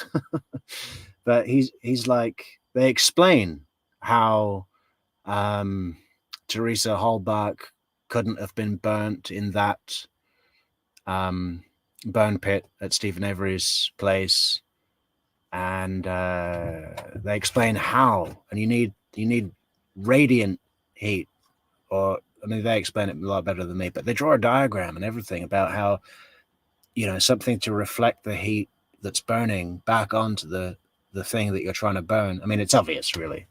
But they kind of give everyone an instruction manual in how to effectively burn a body to nothing. I used to go to Florida in the winter, I would close it and lock it, but I haven't been there for a while. So, no. And is it fair to say that before you got the garbage bin and did the major cleaning of the shed, you didn't know exactly every item that was in there, right? No, not every single item, no. And you testified that there was a delay in getting the garbage bin and cleaning out that shed because the police were there for a while. That's correct. How long were they there in possession of your property or on your property? Ooh, seemed like forever. A couple of weeks at least, maybe longer. And they had closed off that area to you? Yes, they got kind of upset every time I come up with the lawnmower because I couldn't even mow my lawn, and it was frustrating. So, but they pretty much kept me by my house. They didn't really want me anywhere around. And was it your understanding that they were searching that area at that time? Yeah, they were searching my whole property. They served me with a warrant. And it's the middle of July. She's got a swimming pool, which is the main area of the crime scene. She can't use the pool all summer, or at least for 2 weeks, the hottest 2 weeks of the year. No pool for you. Now, moving back in time a little bit to 4th of July weekend, I think I heard you testified that Chandler Halderson was not acting like himself. Is that right? That's correct. And it was for that observation that you and Dulce might have thought, oh, is he doing some drugs? Is that right? It was a question because we couldn't figure out why he seemed a little off. And you had never seen him like that before, right? No. And normally he's sort of a quiet, nerdy kid, right? Yeah, that's a good description. That's all the questions I have. Thank you. Any redirect? No, Your Honor. May Ms. L'Sai be excused at this time, She's excused. but not released? Correct. That means that you're still under the subpoena with which you've been served, so you can't discuss your testimony with anyone, but you're excused unless recalled by the state at any time. You can stay in touch with them.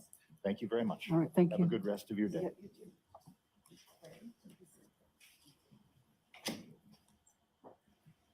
The state calls Brent Baberstock to the stand. Well, they're going to go on to another witness now, but who is that witness? July 8th, Detective Liz Allen came to my office. She said she had just had a phone call with the mother of Catherine Mellender, who was the girlfriend of Chandler Halderson.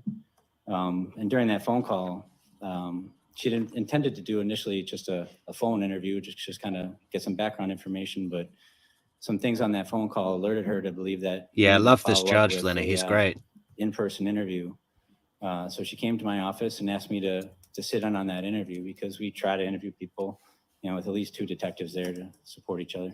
Sure. And was that with Dulce? That was with Dulce, correct. And just briefly, if you could describe Dulce's kind of emotional state during some of that interview. Well, we got to the location where we agreed to interview her, which is she was in the middle of some classes, trying to improve her education. And we sat in a side little conference room, and she was emotionally distraught. She kind of had this look of fear and panic in her eyes. Okay. Now they've testified, so we're not going to talk much about that interview. But at some point, do you end up going to a farm that you thought might have been visited by Chandler Halderson over the 4th of July weekend and leading into the next week? Yeah. Oh, I'm tempted to continue with this witness because it adds some context to what we just watched. He's going to talk about the evidence that was found at the farm, and that would be kind of cool. But look, we gotta be on live again in 6 hours, less than 6 hours. With I think we're gonna do Catherine's second interview with police, which is interesting because she's had a week to digest what Chandler's been up to. She's coming forward with new evidence. She's got an attorney with her that's a sort of friend of the family and wears a bed sheet for a shirt. He's a big guy. Yeah, so I think we got to cut it off there. Yeah, we'll be back. We'll be back later this evening. I think we're going to aim for 8 o'clock Eastern or 7:30. 8 o'clock or 7:30. And we'll run our normal time slot. So we'll see you all there. But please, in the meantime, you've got about 4 hours to buy us a coffee on buymeacoffee.com because it's withdrawal day. But I think it's what do you call it? Midnight for me, which is in 4 hours or 5 hours. Anyway, we'll see you all soon with more Catherine Mellender interview. Yeah, that's what we'll do. Hey, Jax Cracks, how you doing? Late comer, but that's okay because we'll be back in about 5 hours. All right, we gotta go and what are we gonna do? Should we go for dinner, Soap? I don't know. What are we gonna do? We'll do something. We'll be back. We'll be back in 5 hours with the new second show today. Isn't that great? 2 shows in one day. I don't know. Okay, see you all later, folks. Bye.